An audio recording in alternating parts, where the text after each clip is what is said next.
ಸಮಸ್ತ ಕನ್ನಡಿಗರಿಗೆ ನಮಸ್ತೆ ಮಾಡ್ತಿರುವಂತ ನಾನು ನಿಮ್ಮ ಕನ್ನಡಕೋರ ಬಂದಿನ ಒಂದು ಹೊಸ ವಿಡಿಯೋ ಜೊತೆ ಒಂದು ಹೊಸ ಕನ್ಸ್ಟ್ರಕ್ಷನ್ ಇನ್ಫಾರ್ಮೇಶನ್ ಜೊತೆ. ಹೌದು ವೀಕ್ಷಕರೇ, ತುಂಬಾ ದಿನ ಆಗಿತ್ತು RCC ಕೂತ್ಕೊಂಡು ಒಂದು ಒಳ್ಳೆ ನಾಲೆಜ್ ಕೊಡದೇ ಇರೋ ತರ. ಸೊ ಇನ್ನು ಮುಂದೆ ರೆಗ್ಯುಲರ್ ಆಗಿರುತ್ತೆ ಅಂತ ಹೇಳ್ಬೋದು. ಅಂಡ್ ಇನ್ನೊಂದು ಮೇನ್ ವಿಚಾರ, ದಯವಿಟ್ಟು ಪ್ರತಿಯೊಬ್ಬರು ಕೂಡ ಇನ್ಸ್ಟಾಗ್ರಾಮ್ ಅಲ್ಲಿ ಹೋಗ್ಬಿಟ್ಟು ಫಾಲೋ ಮಾಡೋದನ್ನ ಮರಿಬೇಡಿ. RCC ಅವ್ರದ್ದು ಚಾನಲ್ ಇದೆ ಅಂಡ್ ನಂದು ಕೂಡ ಚಾನಲ್ ಇದೆ, ಕನ್ನಡ ಕೋರ ಇನ್ಸ್ಟಾ ಅಂತ ಹೇಳ್ಬಿಟ್ಟು. RCC ಅವ್ರದ್ದು info@RCC ಅಂತ ಇರುತ್ತೆ. ದಯವಿಟ್ಟು ಎಲ್ಲಾ ಕಡೆನೂ ಕೂಡ ಫಾಲೋ ಮಾಡೋದನ್ನ ಮರಿಬೇಡಿ. ಸೊ ಇನ್ನು ಮುಂದೆ ರೆಗ್ಯುಲರ್ ಆಗಿ ವಿಡಿಯೋಸ್ ತಗೊಂಡ್ ಬರ್ತಾ ಇರ್ತೀವಿ. ಯಾರ್ಯಾರಿಗೆ ಕನ್ಸ್ಟ್ರಕ್ಷನ್ ಮನೆ ಮಾಡಬೇಕು ಅಂತಿದ್ದೀರಾ, ಇನ್ ಫ್ಯೂಚರ್ ಅಲ್ಲಿ ಮನೆ ಕಟ್ಟಬೇಕು ಅಂತಿದ್ದೀರಾ, ಪ್ರತಿಯೊಬ್ಬರಿಗೂ ಕೂಡ ತುಂಬಾನೇ ಹೆಲ್ಪ್ ಆಗುವಂತ ಒಂದು ಇನ್ಫಾರ್ಮೇಶನ್ ಅಂತ ಹೇಳ್ಬೋದು. ಪ್ರಪಂಚದ ಯಾವ ಮೂಲೆಗೆ ಹೋದ್ರೂ ಕೂಡ ಇದು ನಿಮ್ಗೆ ಯಾರು ಹೇಳ್ಕೊಡೋದಿಲ್ಲ ಅಂಡ್ ಎಲ್ಲರೂ ಕೂಡ ಬಯಸ್ತಾರೆ ಇದು ಯಾರಿಗೂ ಗೊತ್ತಾಗಬಾರ್ದು ರೂಟ್ ಲೆವೆಲ್ ಅಲ್ಲಿ ಅಂತಾನೆ ಇರ್ತಾರೆ. ಸೊ ಅಂತ ಒಂದು ಮ್ಯಾಟರ್ನ ಇನ್ನು ಮುಂದೆ ಕಂಟಿನ್ಯೂ ತಗೊಂಡ್ ಬರ್ತಾ ಇದೀವಿ. ಸೊ ಇವತ್ತು ಕೂಡ ಒಂದು ಒಳ್ಳೆ ಸ್ಯಾಂಡ್ ಬಗ್ಗೆ ಮಾತಾಡೋದಕ್ಕೆ, ಇನ್ಫಾರ್ಮೇಶನ್ ಕೊಡೋದಕ್ಕೆ ನಮ್ಮ ಜೊತೆ RCC ಕಡೆಯಿಂದ ಹನುಮಂತ್ ಸರ್ ಇದ್ದಾರೆ. ವೆಲ್ಕಮ್ ಮಾಡೋಣ ಸರ್. ಸರ್ ನಮಸ್ಕಾರ. ನಮಸ್ತೆ ಸರ್, ಚೆನ್ನಾಗಿದ್ದೀರಾ? ಚೆನ್ನಾಗಿದೆ sir. Okay, so back to bench ಅಂತ ಹೇಳ್ಬೋದು. ತುಂಬಾ ದಿನದ ಮೇಲೆ ಬರ್ತಾ ಇದ್ದೀವಿ. ಸೊ ಇವಾಗ ತುಂಬಾ ಮಾತಾಡೋದಿದೆ ಸರ್, ಒಂದ್ರ ನಂತರ ಒಂದು ಇದು ತಗೊಂಬರೋಣ, ರೆಗ್ಯುಲರ್ ಆಗಿ ತಗೊಂಡ್ಬಂದ್ಬಿಡೋಣ. ಸೊ ಇವತ್ತು ನಾನು ಚೂಸ್ ಮಾಡಿರುವಂತ ಒಂದು ಟಾಪಿಕ್ ಅಂತ ಬಂದ್ರೆ ಸ್ಯಾಂಡ್. ಓಕೆನಾ? ಸೊ ಸ್ಯಾಂಡ್ ಅಂತ ಬಂದಾಗ ನೋಡಿ, ನಮ್ಮ ಊರಲ್ಲಿ ಫಾರ್ ಎಕ್ಸಾಂಪಲ್ ತಗೊಬೇಕಂದ್ರೆ ನಮ್ದು ಈ ಮಲೆನಾಡ್ ಕಡೆ ಇವತ್ತಿಗೂ ಕೂಡ ರಿವರ್ ಸ್ಯಾಂಡ್ ಅನ್ನ ಯೂಸ್ ಮಾಡ್ತಾರೆ. ಅಬ್ವಿಯಸ್ಲಿ ಗೌರ್ಮೆಂಟ್ ರಿವರ್ ಸ್ಯಾಂಡ್ ಅನ್ನ ಬ್ಯಾನ್ ಮಾಡಿದೆ, ಯೂಸ್ ಮಾಡಬಾರ್ದು ಅಂತ ಹೇಳ್ಬಿಟ್ಟು, ಆದ್ರೂ ಎಲ್ಲಿಂದಲೂ ತಂದ್ಬಿಟ್ಟು ಯೂಸ್ ಮಾಡೇ ಮಾಡ್ತಾರೆ. ಓಕೆ, ನಾನು ಎಷ್ಟು ಸತಿ ಹೇಳಿದ್ದೀನಿ ಸ್ಯಾಂಡ್ ಇದೆ ಎಲ್ಲ ಬಳಸಿ ಅಂತಂದ್ರು ಕೂಡ ಇವತ್ತಿಗೂ ಆ ಕಡೆ ಎಲ್ಲ ಅದೇ ನಂಬಿಕೆ. ಬಟ್ ಏನೋ ಸಿಟಿ ಕಡೆ ಅಂತ ಬಂದಾಗ ನಮ್ಗೆ ಅದು ಮುಗ್ದೋಗ್ಬಿಟ್ಟಿದೆ, ಸಿಗಲ್ಲ. ಓಕೆನಾ? ನನ್ನ ಕ್ವಶನ್ ಏನಂತಂದ್ರೆ ಸರ್, ನಾವು ರಿವರ್ ಸ್ಯಾಂಡ್ ಇದೆ ಈ ಕಡೆ ಸ್ವಿಚ್ ಆಗಿರೋದ್ರಿಂದ ಏನಾದ್ರೂ ಕ್ವಾಲಿಟಿ ಡಿಫ್ರೆನ್ಸ್ ಆಗತ್ತಾ, ಅಥವಾ ಸ್ಯಾಂಡ್ ಅನ್ನ ಸ್ಯಾಂಡ್ ಸ್ಯಾಂಡ್ ಏನೇ ಇರ್ಬೋದು, ಈ ರೀತಿ ಆರ್ಟಿಫಿಷಿಯಲ್ ಸ್ಯಾಂಡ್ ಅನ್ನ ನಾವು ಯೂಸ್ ಮಾಡೋದ್ರಿಂದ ನಾವು ಏನಾದ್ರೂ ಕಾಂಪ್ರಮೈಸ್ ಮಾಡ್ತಾ ಇದೀವಾ, ಅಥವಾ ಇವತ್ತಿಗೂ ನಾವು ಜಾಸ್ತಿ ದುಡ್ಡು ಕೊಟ್ಟು ಹೆಂಗಾದ್ರೂ ರಿವರ್ ಸ್ಯಾಂಡ್ ತಗೊಂಡ್ ಬರ್ಬೇಕಾ? ಇದ್ರ ಬಗ್ಗೆ ನಿಮ್ಮ ಒಪಿನಿಯನ್ ಏನ್ ಸರ್? ಇಲ್ಲ ಸರ್, ಖಂಡಿತ. ಯಾಕಂದ್ರೆ ನೀವು ವ್ಯಾಲಿಡ್ ಕ್ವಶನ್ ಇದು. ಯಾಕಂದ್ರೆ ನಾವು ಎಷ್ಟೊಂದು ಜನಕ್ಕೆ ಅದೊಂದು ಕನ್ಫ್ಯೂಷನ್ ಇದೆ. ನಮ್ಮ ಹತ್ರನೂ 1000 ಸತಿ ಕೇಳಿದಾರೆ ಈ ಕ್ವಶನ್ನ. ಬಟ್ ಏನಂತಂದ್ರೆ ನೋಡಿ ಸರ್, ಇವಾಗ ನಮ್ಗೆ ಹಂಗೇನೋ ಕ್ವಾಲಿಟಿ ಕಾಂಪ್ರಮೈಸ್ ಆಗ್ತಾ ಇದೀವಿ. ಸೊ ನಾವು ಅದನ್ನ ಇವಾಗ ನಾವು ಹಳ್ಳಿಗಳ ಕಡೆ ನೀವು ಹೇಳ್ದಂಗೆ ಅದೊಂದು ಮೈಂಡ್ ಸೆಟ್ ಇರುತ್ತೆ. ನಮ್ಮ ತಾತ ಕಟ್ಟಿದ ಮನೆ ಮಳ್ಳಲ್ಲಿ ಕಟ್ಟಿದ್ರು ಸ್ಟ್ರಾಂಗ್ ಆಗಿತ್ತು, ಇವಾಗ ಸ್ಯಾಂಡಲ್ಲಿ ಕಟ್ಟಿದ್ರೆ ವೀಕ್ ಆಗಿದೆ ಅಂತ ಹೇಳ್ಬಿಟ್ಟು ಅದು ಕಾಮನ್ ಟಾಕ್ಸ್ ಇದ್ದೇ ಇದೆ. ಬಟ್ ನಾವು ಅದನ್ನ ಹಂಗೆ ಮಾಡೋದಾಗಿದ್ರೆ ಸಿಟಿಲಿ ಎಂತೆಂಥ ಟವರ್ಗಳು ಕಟ್ತಾ ಇದೀವಿ. ಸೊ ನಾವು 20 ಫ್ಲೋರ್ 50 ಫ್ಲೋರ್ ಎಲ್ಲ ಹೋಗ್ತಾ ಮಲ್ಟಿ ಸ್ಟೋರೇಜ್ ಬಿಲ್ಡಿಂಗ್ಸ್ ಬರ್ತಾ ಇದೆ. ಸೊ ಅದೆಲ್ಲ ನಡೀತಾ ಇರೋದೇನೆ ಸ್ಯಾಂಡ್ ಇದೆ. ಸೊ 201% ಏನಂತಂದ್ರೆ, ಸೊ ನಾವು ರಿವರ್ ಸ್ಯಾಂಡ್ಗೂ ಸ್ಯಾಂಡ್ಗೂ ಡಿಫ್ರೆನ್ಸ್ ಅಂತ ಹೇಳ್ಬಿಟ್ಟು ಅಂದ್ರೆ ಕ್ವಾಲಿಟಿ ವೈಸ್ ಆಗ್ಲಿ, ನಾವು ಸ್ಟ್ರೆಂತ್ ವೈಸ್ ಆಗ್ಲಿ ಏನಾರ ಕಡಿಮೆ ಆಗ್ತಾ ಇದೀವಿ ಅಂತಂದ್ರೆ ಅದು 100% ಸುಳ್ಳು ಸರ್. ಅದಂದ್ರೆ ಅದು ನಮ್ದು ಮಿತ್ ಅಷ್ಟೇನೆ. ಸೊ ನಾವೇನಂತಂದ್ರೆ ನಾವು ಅದನ್ನ ಬಿಲೀವ್ ಮಾಡ್ಕೊಂಡ್ಬಿಟ್ಟಿದೀವಿ. ಸೊ ಮರಳಲ್ಲಿ ಕಟ್ಟಿದ್ರೆ ಚೆನ್ನಾಗಿರುತ್ತೆ ಅಂತ ಹೇಳಿ. ಸೊ ಅದು ಹಂಗಲ್ಲ. ಅದು ಯಾಕಂತಂದ್ರೆ ಇನ್ನು ಮರಳಿಗಿನ ಆಕ್ಚುಲ್ ಆಗಿ ಸ್ಯಾಂಡ್ ಅಲ್ಲಿ ಚೆನ್ನಾಗಿದೆ, ಬೆಟರ್ ಇದೆ. ಯಾಕಂತಂದ್ರೆ ಸರ್ ಇವಾಗ ನೋಡಿ, ಮರಳು ಹೆಂಗಾಗ್ತೈತೆ ಅಂತ ಹೇಳಿದ್ರೆ ಅದು ನ್ಯಾಚುರಲಿ ರೆಡಿ ಆಗ್ತಿದೆ ಎಲಿಮೆಂಟ್ ಅಂತ. ಅಂದ್ರೆ ಇವಾಗ ನದಿ ದಂಡೆಯಲ್ಲಿ ಸಿಗ್ತಾ ಇತ್ತು, ಮತ್ತೆ ಎಲ್ಲ ಒಂದು ಕೋಸ್ಟಲ್ ಏರಿಯಾಗಳಲ್ಲಿ ಮಾತ್ರನೇ ಮರಳು ಸಿಗ್ತಾ ಇತ್ತು. ಸೊ ಎಲ್ಲಾ ಕಡೆ ಸಿಗ್ತಾ ಇರ್ಲಿಲ್ಲ. ಅವಾಗ ಏನಾಗೋದು, ಇವಾಗ ನಾವು ಬೆಂಗಳೂರಲ್ಲೇ ಕೇಳಿರ್ತೀವಿ ಒಳ್ಳೆ ನರಸೀಪುರದ ಮರಳು ಅಂದ್ರೆ ಚೆನ್ನಾಗಿದೆ, ಮತ್ತೆ ಬೇರೆ ಬೇರೆ ಲೊಕೇಶನ್, ಇವಾಗ ಮಾಲೂರ್ ಕಡೆಯಿಂದ ಇಟ್ಟಿಗೆ ಹೆಂಗ್ ಚೆನ್ನಾಗಿದೆ ಅಂತೀವಲ್ಲ, ಆ ತರದ್ದು ಬೇರೆ ಬೇರೆ ಕಡೆ ಲೊಕೇಶನ್, ಪರ್ಟಿಕ್ಯುಲರ್ ಲೊಕೇಶನ್ ಮಾತ್ರನೇ ಮರಳು ಚೆನ್ನಾಗಿರೋದು. ಸೊ ಯಾಕದು ಹಂಗಂತ ಇದ್ದಿದ್ದು? ಸೊ ಎಲ್ಲರಿಗೂ ಏನಂತಂದ್ರೆ, ನಾವು ನಾರ್ಮಲ್ ಜನಗಳು ಏನ್ ಅನ್ಕೊಂತ ಇದ್ವಿ ಅಂತಂದ್ರೆ, ಸೊ ಅಲ್ಲಿದು ಮರಳು ಚೆನ್ನಾಗಿದೆ ಅಂತಂದಿದ್ ರೀಸನ್ ಏನಕ್ಕೆ ಅಂತಂದ್ರೆ, ನಮ್ಗೆ ಆಕ್ಚುಲ್ ಆಗಿ ಸೊ ಅಲ್ಲಿ ಒಳ್ಳೆ ಜನಗಳಿದ್ದಾರೆ, ಸೊ ಮೋಸ ಮಾಡಲ್ಲ, ಅದಕ್ಕೆ ಚೆನ್ನಾಗಿದೆ. ಬಟ್ ಅದ್ ಹಂಗಲ್ಲ. ಆಕ್ಚುಲಿ ಏನಂತಂದ್ರೆ ಇಲ್ಲಿ ಯೂಸ್ ಮಾಡೋದಕ್ಕೆ ಗ್ರೇಡಿಂಗ್ಸ್ ಅಂತ ಹೇಳ್ತೀವಿ. ಸೊ ಮರಳು ಹೆಂಗ್ ಡಿಫ್ರೆನ್ಶಿಯೇಟ್ ಆಗೋದು ಅಂತಂದ್ರೆ, ಅದು ಎಷ್ಟು ದಪ್ಪ ಇದೆ, ಎಷ್ಟು ಸಣ್ಣ ಅಂದ್ರೆ ಅದು ಸೈಜಸ್ ಇರುತ್ತೆ, ಹೇಳ್ತಾರೆ ಆ ಸೈಜಸ್. ಸೊ ಜಾಸ್ತಿ ದಪ್ಪ ಬಂತು ಅಂತಂದ್ರೆ ಏನಾಗೋದು ಅಂತಂದ್ರೆ ಕೆಲಸ ಮಾಡೋದಕ್ಕೆ ಕಷ್ಟ ಆಗೋದು, ಸಿಮೆಂಟ್ ಕನ್ಸಂಪ್ಷನ್ ಜಾಸ್ತಿ ಆಗೋದು. ಅವಾಗ ಜನಗಳೇನೋ ಈ ಲೊಕೇಶನ್ ಇಂದ ಮಳ್ತಂದ್ರೆ ಚೆನ್ನಾಗಿರಲ್ಲ ಅಂದ್ರೆ ಅವರು ಅದು ಏನಕ್ಕೆ ಆಗ್ತದೆ ಅಂತ ಹೇಳ್ಬಿಟ್ಟು ಅಷ್ಟು ಗೊತ್ತಾಗ್ತಾ ಇರಲಿಲ್ಲ. ಅವಾಗ ಏನ್ ಮಾಡ್ತಾ ಇದ್ರು, ಇಲ್ಲ ಈ ಲೊಕೇಶನ್ ಚೆನ್ನಾಗಿಲ್ಲ, ಇವ್ನು ಮಳ್ಳಿ ಚೆನ್ನಾಗಿ ಕೊಡಲ್ಲ ಅಂತ ಹೇಳಿ ಡಿಸೈಡ್ ಆಗೋರು. ಬಟ್ ಇವಾಗ ಸ್ಯಾಂಡ್ ಅಲ್ಲಿ ಹೆಂಗಂತಂದ್ರೆ ಸರ್, ನಮ್ಗೆ ನೋಡಿ, ಸೊ ಇದು ನಾವು ಎಲ್ಲೂ ಕೂಡ ನ್ಯಾಚುರಲ್ ಎಲಿಮೆಂಟ್ ಅಲ್ಲ. ಇದು ನಮ್ಗೆ ಏನಂತಂದ್ರೆ, ಇದು ನಮ್ಗೆ ನಾವು ಮ್ಯಾನುಫ್ಯಾಕ್ಚರ್ ಮಾಡೋದು. ಸೊ ರೆಡಿ ಮಾಡಿ ಮ್ಯಾನುಫ್ಯಾಕ್ಚರ್ ಸ್ಯಾಂಡ್ ಅಂತಂತ ನಾವು ಇದನ್ನ ಕರೆಯೋದು. ಸೊ ಇದನ್ನ ನಾವು ಮ್ಯಾನುಫ್ಯಾಕ್ಚರ್ ಮಾಡೋದ್ರಿಂದ ನಾವು ಇವಾಗ ಏನ್ ಮಾಡ್ತಾ ಇದೀವಿ ಅಂತ ಹೇಳಿದ್ರೆ, ಸೊ ಪರ್ಟಿಕ್ಯುಲರ್ಲಿ ಯಾವ ಕೆಲಸಕ್ಕೆ ಯಾವ ಸೈಜ್ ಬೇಕು, ಸೊ ಎಷ್ಟು ಥಿಕ್ನೆಸ್ ಎಲ್ಲಿರಬೇಕು, ಪ್ಲಾಸ್ಟಿಂಗ್ ಏನು ಥಿಕ್ನೆಸ್ ಇರಬೇಕು, ಸೊ ಸ್ಟ್ರಕ್ಚರಲ್ ಎಲಿಮೆಂಟ್ಸಿಗೆ ಎಷ್ಟು ಥಿಕ್ನೆಸ್ ಇರಬೇಕು, ಆ್ಯಂಡ್ ಅದ್ರ ಜೊತೆನಲ್ಲಿ ನಾವೀಗ ಮೇಸನ್ರಿ ಮಾಡ್ತೀವಿ ಅಂತಂದ್ರೆ ಎಷ್ಟು ಥಿಕ್ನೆಸ್ ಇರಬೇಕು. ಸೊ ಆ ಲೆವೆಲಲ್ಲಿ ಇವಾಗ ಫೈನ್ ಟ್ಯೂನ್ ಆಗಿ ರೆಡಿ ಆಗ್ತದೆ. ಸೊ ಅದು ಇವಾಗ ಸ್ಯಾಂಡ್ ಕೆಲಸ ಏನಂತಂದ್ರೆ ಸರ್, ನಮಗೆ ನೋ ಮ್ಯಾಟರ್ ವಾಟ್, ಇವಾಗ ನಮಗೆ ಸ್ಯಾಂಡ್ ಆದ್ರಾಗಲಿ ರಿವರ್ ಸ್ಯಾಂಡ್ ಆಗಲಿ, ಸೊ ಅದ್ರ ಕೆಲಸ ಏನು ಫಸ್ಟ್ ಥಿಂಗ್ ಅಂತ ಹೇಳಿದ್ರೆ, ಅದು ನಮಗೆ ವರ್ಕಬಿಲಿಟಿ ಅಂತಂದ್ರೆ, ನಮಗೆ ನೋಡಿ ಬರೀ ಜಲ್ಲಿ ಮತ್ತು ಸಿಮೆಂಟ್ ಎರಡನ್ನು ಮಿಕ್ಸ್ ಮಾಡ್ಕೊಂಡು, ಸೊ ನಾವು ಅದ್ರ ಸ್ಯಾಂಡ್ ಇಲ್ಲ ಅಂತ ಇಟ್ಕೊಳ್ಳಿ, ಅದು ನಮಗೆ ವರ್ಕಬಿಲಿಟಿ ಕ್ಲೀನ್ ಆಗಿ ಬರಲ್ಲ. ಅಂದ್ರೆ ಇವಾಗ ಬರೀ ಜಲ್ಲಿ ತುಂಬ್ಕೊಳ್ಳೋದಕ್ಕೂ ಕಾಂಕ್ರೀಟ್ ತುಂಬೋದಕ್ಕೂ ಕೂಡ ಈಸಿ ಅನ್ಸುತ್ತೆ. ಸೊ ಅದು ನಮ್ಗೆ ಏನು ಪ್ಲೇಸಿಂಗ್ ಆಗ್ಲಿ ಮತ್ತೆ ಡಿಫ್ರೆಂಟ್ ಶೇಪ್ ಕ್ಯಾಸ್ಟ್ ಆಗೋದಕ್ಕಾಗ್ಲಿ, ಬೀಮ್ಗಳೆಲ್ಲ ಹಿಂಗೆಲ್ಲ ಬಂದಿರುತ್ತೆ. ಸೊ ಇಲ್ಲ ಬಾಟಮ್ ಹಿಂಗೋಗಿರುತ್ತೆ, ಅಲ್ಲೆಲ್ಲ ಹೋಗಿ ಕ್ಲೀನಾಗಿ ಪ್ಯಾಕ್ ಆಗೋದಕ್ಕೆ ಸೊ ನಮ್ಗೆ ಏನಾಗುತ್ತೆ ಸ್ಯಾಂಡ್ ಯೂಸ್ ಆಗುತ್ತೆ. ಅಂಡ್ ಆಮೇಲೆ ನಮ್ಗೆ ಏನಂದ್ರೆ ಸ್ಟ್ರೆಂತ್ ಜಾಸ್ತಿ ಮಾಡೋದಕ್ಕೆ ಮತ್ತೆ ಡ್ಯೂರಬಿಲಿಟಿ ಅಂದ್ರೆ ಜಾಸ್ತಿ ದಿನ ಬಾಳಿಕೆ ಬರೋದಕ್ಕೆ. ಆಮೇಲೆ ನಾವೇನೋ ಟೆಸ್ಟ್ ಮಾಡಿದ್ವಿ, ಇವಾಗ ಡಿಫ್ರೆಂಟ್ ಚಿಕ್ಕ ಕಲ್ಲುಗಳನ್ನೆಲ್ಲಾನು ಸೊ ಹಿಡಿದಿಟ್ಕೊಳ್ಳಕ್ಕೆ ಅಂತ ಹೇಳಿ ಸಿಮೆಂಟ್ ಹಾಕ್ತಾ ಇದೀವಿ. ಸೊ ಅದ್ರ ಜೊತೆಲಿ ಅದ್ರ ಮಧ್ಯದಲ್ಲಿರೋ ಗ್ಯಾಪ್ಗಳನ್ನೆಲ್ಲ ಫಿಲ್ ಮಾಡೋದಕ್ಕೆ ಅಂತ ಹೇಳಿ ಸ್ಯಾಂಡ್ ಯೂಸ್ ಮಾಡ್ತಾ ಇದೀವಿ. ಅವಾಗ ಏನಾಗ್ತಿತ್ತು ಅಂದ್ರೆ ಸರ್, ಇವಾಗ ಫಸ್ಟ್ ಎಲ್ಲ ಏನಾಗ್ತಿತ್ತು, ಸ್ಯಾಂಡ್ ಅಂದಿದ ತಕ್ಷಣನೇ ಒಂದ್ ಲೋಡ್ ದೊಡ್ಡ ಗಾಡಿ ಮಳ್ಳು ಬಂತು ಅಂತಂದ್ರೆ ಅದ್ರಲ್ಲಿ ಯೂಸ್ ಮಾಡೋಣ ಅಂತ ಹೇಳಿ ಮಾಡ್ತಾ ಇದ್ವಿ. ಸೊ ಎಲ್ಲಾ ಕೆಲ್ಸಕ್ಕೂ ಆಲ್ಮೋಸ್ಟ್ ಅದೇ ಯೂಸ್ ಮಾಡ್ತಿದ್ದು. ಸೊ ಏನಾದ್ರು ಸ್ವಲ್ಪ ಜಾಸ್ತಿ ಅಳುಗಳಿತ್ತು ಅಂತಂದ್ರೆ ನಾವು ಸೀವಿಂಗ್ ಮೆಥಡ್ ಅಂತ ಇತ್ತು, ಅಂದ್ರೆ ಜಲ್ಡಿ ಹಿಡಿಯೋದು ಅಂತ ಎಲ್ಲ ಮಾಡ್ತಾರೆ. ಜಲ್ಡಿ ಹಿಡಿತಾ ಇದ್ರು, ಒಂದಿಬ್ರು ಲೇಬರ್ ಹಾಕಿ ಜಲ್ಡಿ ಹಿಡಿದು ಒಂದ್ ಲೋಡ್ ಬಂತು ಅಂದ್ರೆ ಅರ್ಧ ಲೋಡ್ ವೇಸ್ಟೇಜ್, ಅರ್ಧ ಲೋಡ್ ಮಾತ್ರ ಸ್ಯಾಂಡ್. ಬಟ್ ಇವಾಗ ಏನಾಗಿದೆ ಅಂತಂದ್ರೆ ಅದ್ಯಾವುದೂ ಕೂಡ ಇಲ್ಲ. ಇವಾಗ ಏನಾಗಿದೆ ಅಂತಂದ್ರೆ ಸರ್, ಪರ್ಟಿಕ್ಯುಲರ್ಲಿ ಸೊ ನಮ್ಗೆ ಗೊತ್ತಾಗಿದೆ, ಸೊ ಅವೇರ್ನೆಸ್ ಬಂದಿದೆ. ಸೊ ಬಾಂಡಿಂಗ್ ಯಾವ್ದ್ರಲ್ಲಿದೆ, ಸೊ ಬಾಂಡಿಂಗ್ ಅಂತಂತಂದ್ರೆ ನಮಗೆ ಎಕ್ಸಾಕ್ಟ್ಲಿ ಸಿಮೆಂಟ್ಗೆ ಎಷ್ಟು ಬಾಂಡಿಂಗ್ ಬೇಕು, ಅದಾದ್ಮೇಲೆ ಪ್ಲಾಸ್ಟಿಂಗ್ ಎಷ್ಟು ಬಾಂಡಿಂಗ್ ಬೇಕು, ಆದ್ಮೇಲೆ ಸ್ಟ್ರಕ್ಚರಲ್ ಎಲಿಮೆಂಟಿಗೆ ಎಷ್ಟು ಬಾಂಡಿಂಗ್ ಬೇಕಾಗುತ್ತೆ. ಸೊ ಇದನ್ನೆಲ್ಲಾನು ಕೂಡ ನಾವು ಪ್ಲಾನ್ ಮಾಡಿಕೊಂಡು, ಸೊ ಇವಾಗ ಏನಾಗಿದೆ ಅಂತಂದ್ರೆ ಸರ್, ಇವಾಗ ಅವಾಗೇನಕ್ಕಿಂತ ಕನ್ಸ್ಟ್ರಕ್ಷನ್ ಕ್ವಾಲಿಟಿ ಜಾಸ್ತಿ ಆಗಿದೆ ಸರ್. ಯಾಕಂದ್ರೆ ನೋಡಿ ನಮ್ಗೆ ಇವಾಗ ಅವಾಗ ಎಲ್ಲದಕ್ಕೂ ಒಂದೇ ತರನೇ ಯೂಸ್ ಮಾಡ್ತಾ ಇದೀವಿ ಮ್ಯಾಕ್ಸಿಮಮ್. ಸೊ ಇವಾಗ ಏನಾಗಿದೆ, ಸೊ ಎಲ್ಲ ಪಾರ್ಟ್ಗೂ ಕೂಡ ಡಿಫ್ರೆಂಟ್ ಮೆಟೀರಿಯಲ್ಸ್ ರೆಡಿ ಆಗಿರೋದ್ರಿಂದ ಮಾರ್ಕೆಟ್ ಅಲ್ಲಿ ಸೊ ನಮ್ಗೇನು ಪ್ರಾಬ್ಲಮ್ ಇಲ್ಲ. ಸೊ ಇದು technically proven, 200% proven. Any engineer ಕೇಳಿದ್ರು ಇವತ್ತು ಕೂಡ ಎಮ್ ಸ್ಯಾಂಡ್ ಇಸ್ ಬೆಟರ್ ಅಂತ ಹೇಳ್ತಾರೆ. ಬಟ್ ನಾವೇನ್ ಅನ್ಕೊಂಡಿದೀವಿ ಇನ್ನವರೆಗೂ ಕೂಡ, ಬಟ್ ಹಂಗಂತ ನಾವು ನಾರ್ಮಲ್ ಸ್ಯಾಂಡ್ ತಪ್ಪು ಅಂತಲ್ಲ, ಬಟ್ ನಾರ್ಮಲ್ ಸ್ಯಾಂಡ್ ಕೂಡ ಚೆನ್ನಾಗಿರ್ಬೇಕು. ಅಂತಂದ್ರೆ ಅದ್ರೊಳಗಡೆ ಸಿಲ್ಟ್ ಇಲ್ದಿರಂಗೆ, ಸೊ ಫಿಲ್ಟರ್ ಮಳ್ಳ ಆಗ್ದಿರಂಗೆ. ಎಷ್ಟೊಂದ್ ಜನ ಬರೀ ಫಿಲ್ಟರ್ ಹೊಡೆದ್ಬಿಟ್ಟು ಮಳ್ ತಂದಿರ್ತಾರೆ, ಮಡ್ ಮಿಕ್ಸ್ ಆಗಿರೋದು ನಾನು ಕೇಳಿದ್ದೀನಿ. ಆ ತರದ್ ಏನಾರ ಆಗಿಲ್ಲ ಅಂತಂದ್ರೆ ರಿವರ್ಸ್ ಸ್ಯಾಂಡ್ ಚೆನ್ನಾಗಿರುತ್ತೆ. ಬಟ್ ಇವಾಗ ನಮ್ಗೆ ಆಕ್ಚುಲಿ ಈಸಿ ಮೆಥಡ್ ಅಲ್ಲಿ ಅವೈಲೇಬಲ್ ಇದೆ ಮಾರ್ಕೆಟ್ ಅಲ್ಲಿ. ಸೊ ಹಂಗಾಗಿ ನಾವು ಎಮ್ ಸ್ಯಾಂಡ್ ಯೂಸ್ ಮಾಡೋದ್ರಿಂದ ಏನು ಪ್ರಾಬ್ಲಮ್ ಇಲ್ಲ, ಕ್ವಾಲಿಟಿನೂ ಕಾಂಪ್ರಮೈಸ್ ಆಗಲ್ಲ, ಯಾವ್ದನ್ನು ಕೂಡ. ಇಲ್ಲಿ ವೀಕ್ಷಕರಿಗೆ ಒಂದು ವಿಚಾರ ಹೇಳಕ್ ಇಷ್ಟಪಡ್ತೀನಿ. ಆಕ್ಚುಲಿ ಸ್ಯಾಂಡ್ ಅನ್ನ ರಿವರ್ಸ್ ಸ್ಯಾಂಡ್ ಅಲ್ಲಿ ಯೂಸ್ ಮಾಡೋದು ಆಕ್ಚುಲಿ ಪ್ರಕೃತಿಗೂ ಚೆನ್ನಾಗಿಲ್ಲ. It's not good for environment. ಅದಕ್ಕೋಸ್ಕರನೇ ಗವರ್ಮೆಂಟ್ ಅವ್ರು ಅದನ್ನ ಬ್ಯಾನ್ ಮಾಡಿ. ಇವಾಗ ಹೆಂಗಂದ್ರೆ ಸರ್, ಇದು ನಮ್ ಪೆಟ್ರೋಲ್ ತರ, ಅದು ನಮ್ಗೆ ಎಷ್ಟ್ ದಿನ ಆಗುತ್ತೋ ಅಷ್ಟ್ ದಿನ ಆಗಿದ್ದಾದ್ಮೇಲೆ ಮತ್ತೆ ಸಿಗಲ್ಲ. ಅವಾಗ ಏನಾಗುತ್ತೆ, ಕನ್ಸ್ಟ್ರಕ್ಷನ್ಗಳು ಎಲ್ಲ ಏನಾಗುತ್ತೆ, ಆಮೇಲೆ ಇಲ್ಲ ಜಾಸ್ತಿ ದುಡ್ಡು ಯಾರು ಕೊಡ್ತಾರೋ ಅವ್ರಿಗೆ ಸಿಗುತ್ತೆ, ಇಲ್ಲ ಅಂತಂದ್ರೆ ಅದ್ರಲ್ಲಿ ಚೀಟಿಂಗ್ಗಳು ಸ್ಟಾರ್ಟ್ ಆಗುತ್ತೆ.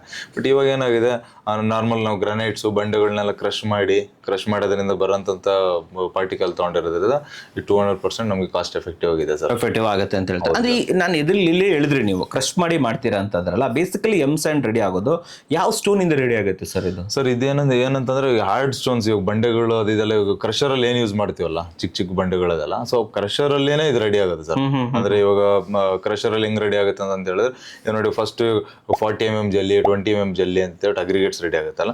ಸೊ ಆ ರೆಡಿ ಆಗಿದ್ದಾದ್ಮೇಲೆ ಏನಾಗುತ್ತೆ ಅಂದ್ರೆ ಮತ್ತೆ ಫೈನ್ ಪಾರ್ಟಿಕಲ್ ಆಗಿ ನಮ್ಗೆ ಇವಾಗ ಎಮ್ ಸ್ಯಾಂಡ್ ಮ್ಯಾನುಫ್ಯಾಕ್ಚರ್ ಮಾಡ್ತೀವಿ ಅಂತ ಇಟ್ಕೊಳ್ಳಿ. ಎಮ್ ಸ್ಯಾಂಡ್ಗೆ ಮತ್ತೆ ಏನು ನಮಗೆ 2.36 mm ಅಂದ್ರೆ ಒಂದು ಇಷ್ಟು ಪಾರ್ಟಿಕಲ್ ತರ ಇರುತ್ತೆ. ಸೊ ಆ ಸೈಜ್ಗೆ ಎಲ್ಲಾನು ಕ್ರಶ್ ಮಾಡ್ಬಿಡ್ತಾರೆ. ಸೊ ಒಂದ್ ಕಲ್ಲು ಇಷ್ಟು ದೊಡ್ಡದು ಕಲ್ಲು ಹಾಕಿದ್ವಿ ಅಂತ ಇಟ್ಕೊಳ್ಳಿ. ಆ ಕಲ್ಲು ಹಾಕಿದ್ವಿ ಅಂತಂದ್ರೆ ಅದೇ ಎಕ್ಸಾಕ್ಟ್ ಸೈಜ್ಗೆ ಕ್ರಶ್ ಆಗುತ್ತೆ. ಸೊ ಒಂದ್ ದಪ್ಪ ಆಗೋದು, ಒಂದ್ ಸಣ್ಣ ಆಗೋದು ಅದೆಲ್ಲ ಏನಾಗಲ್ಲ.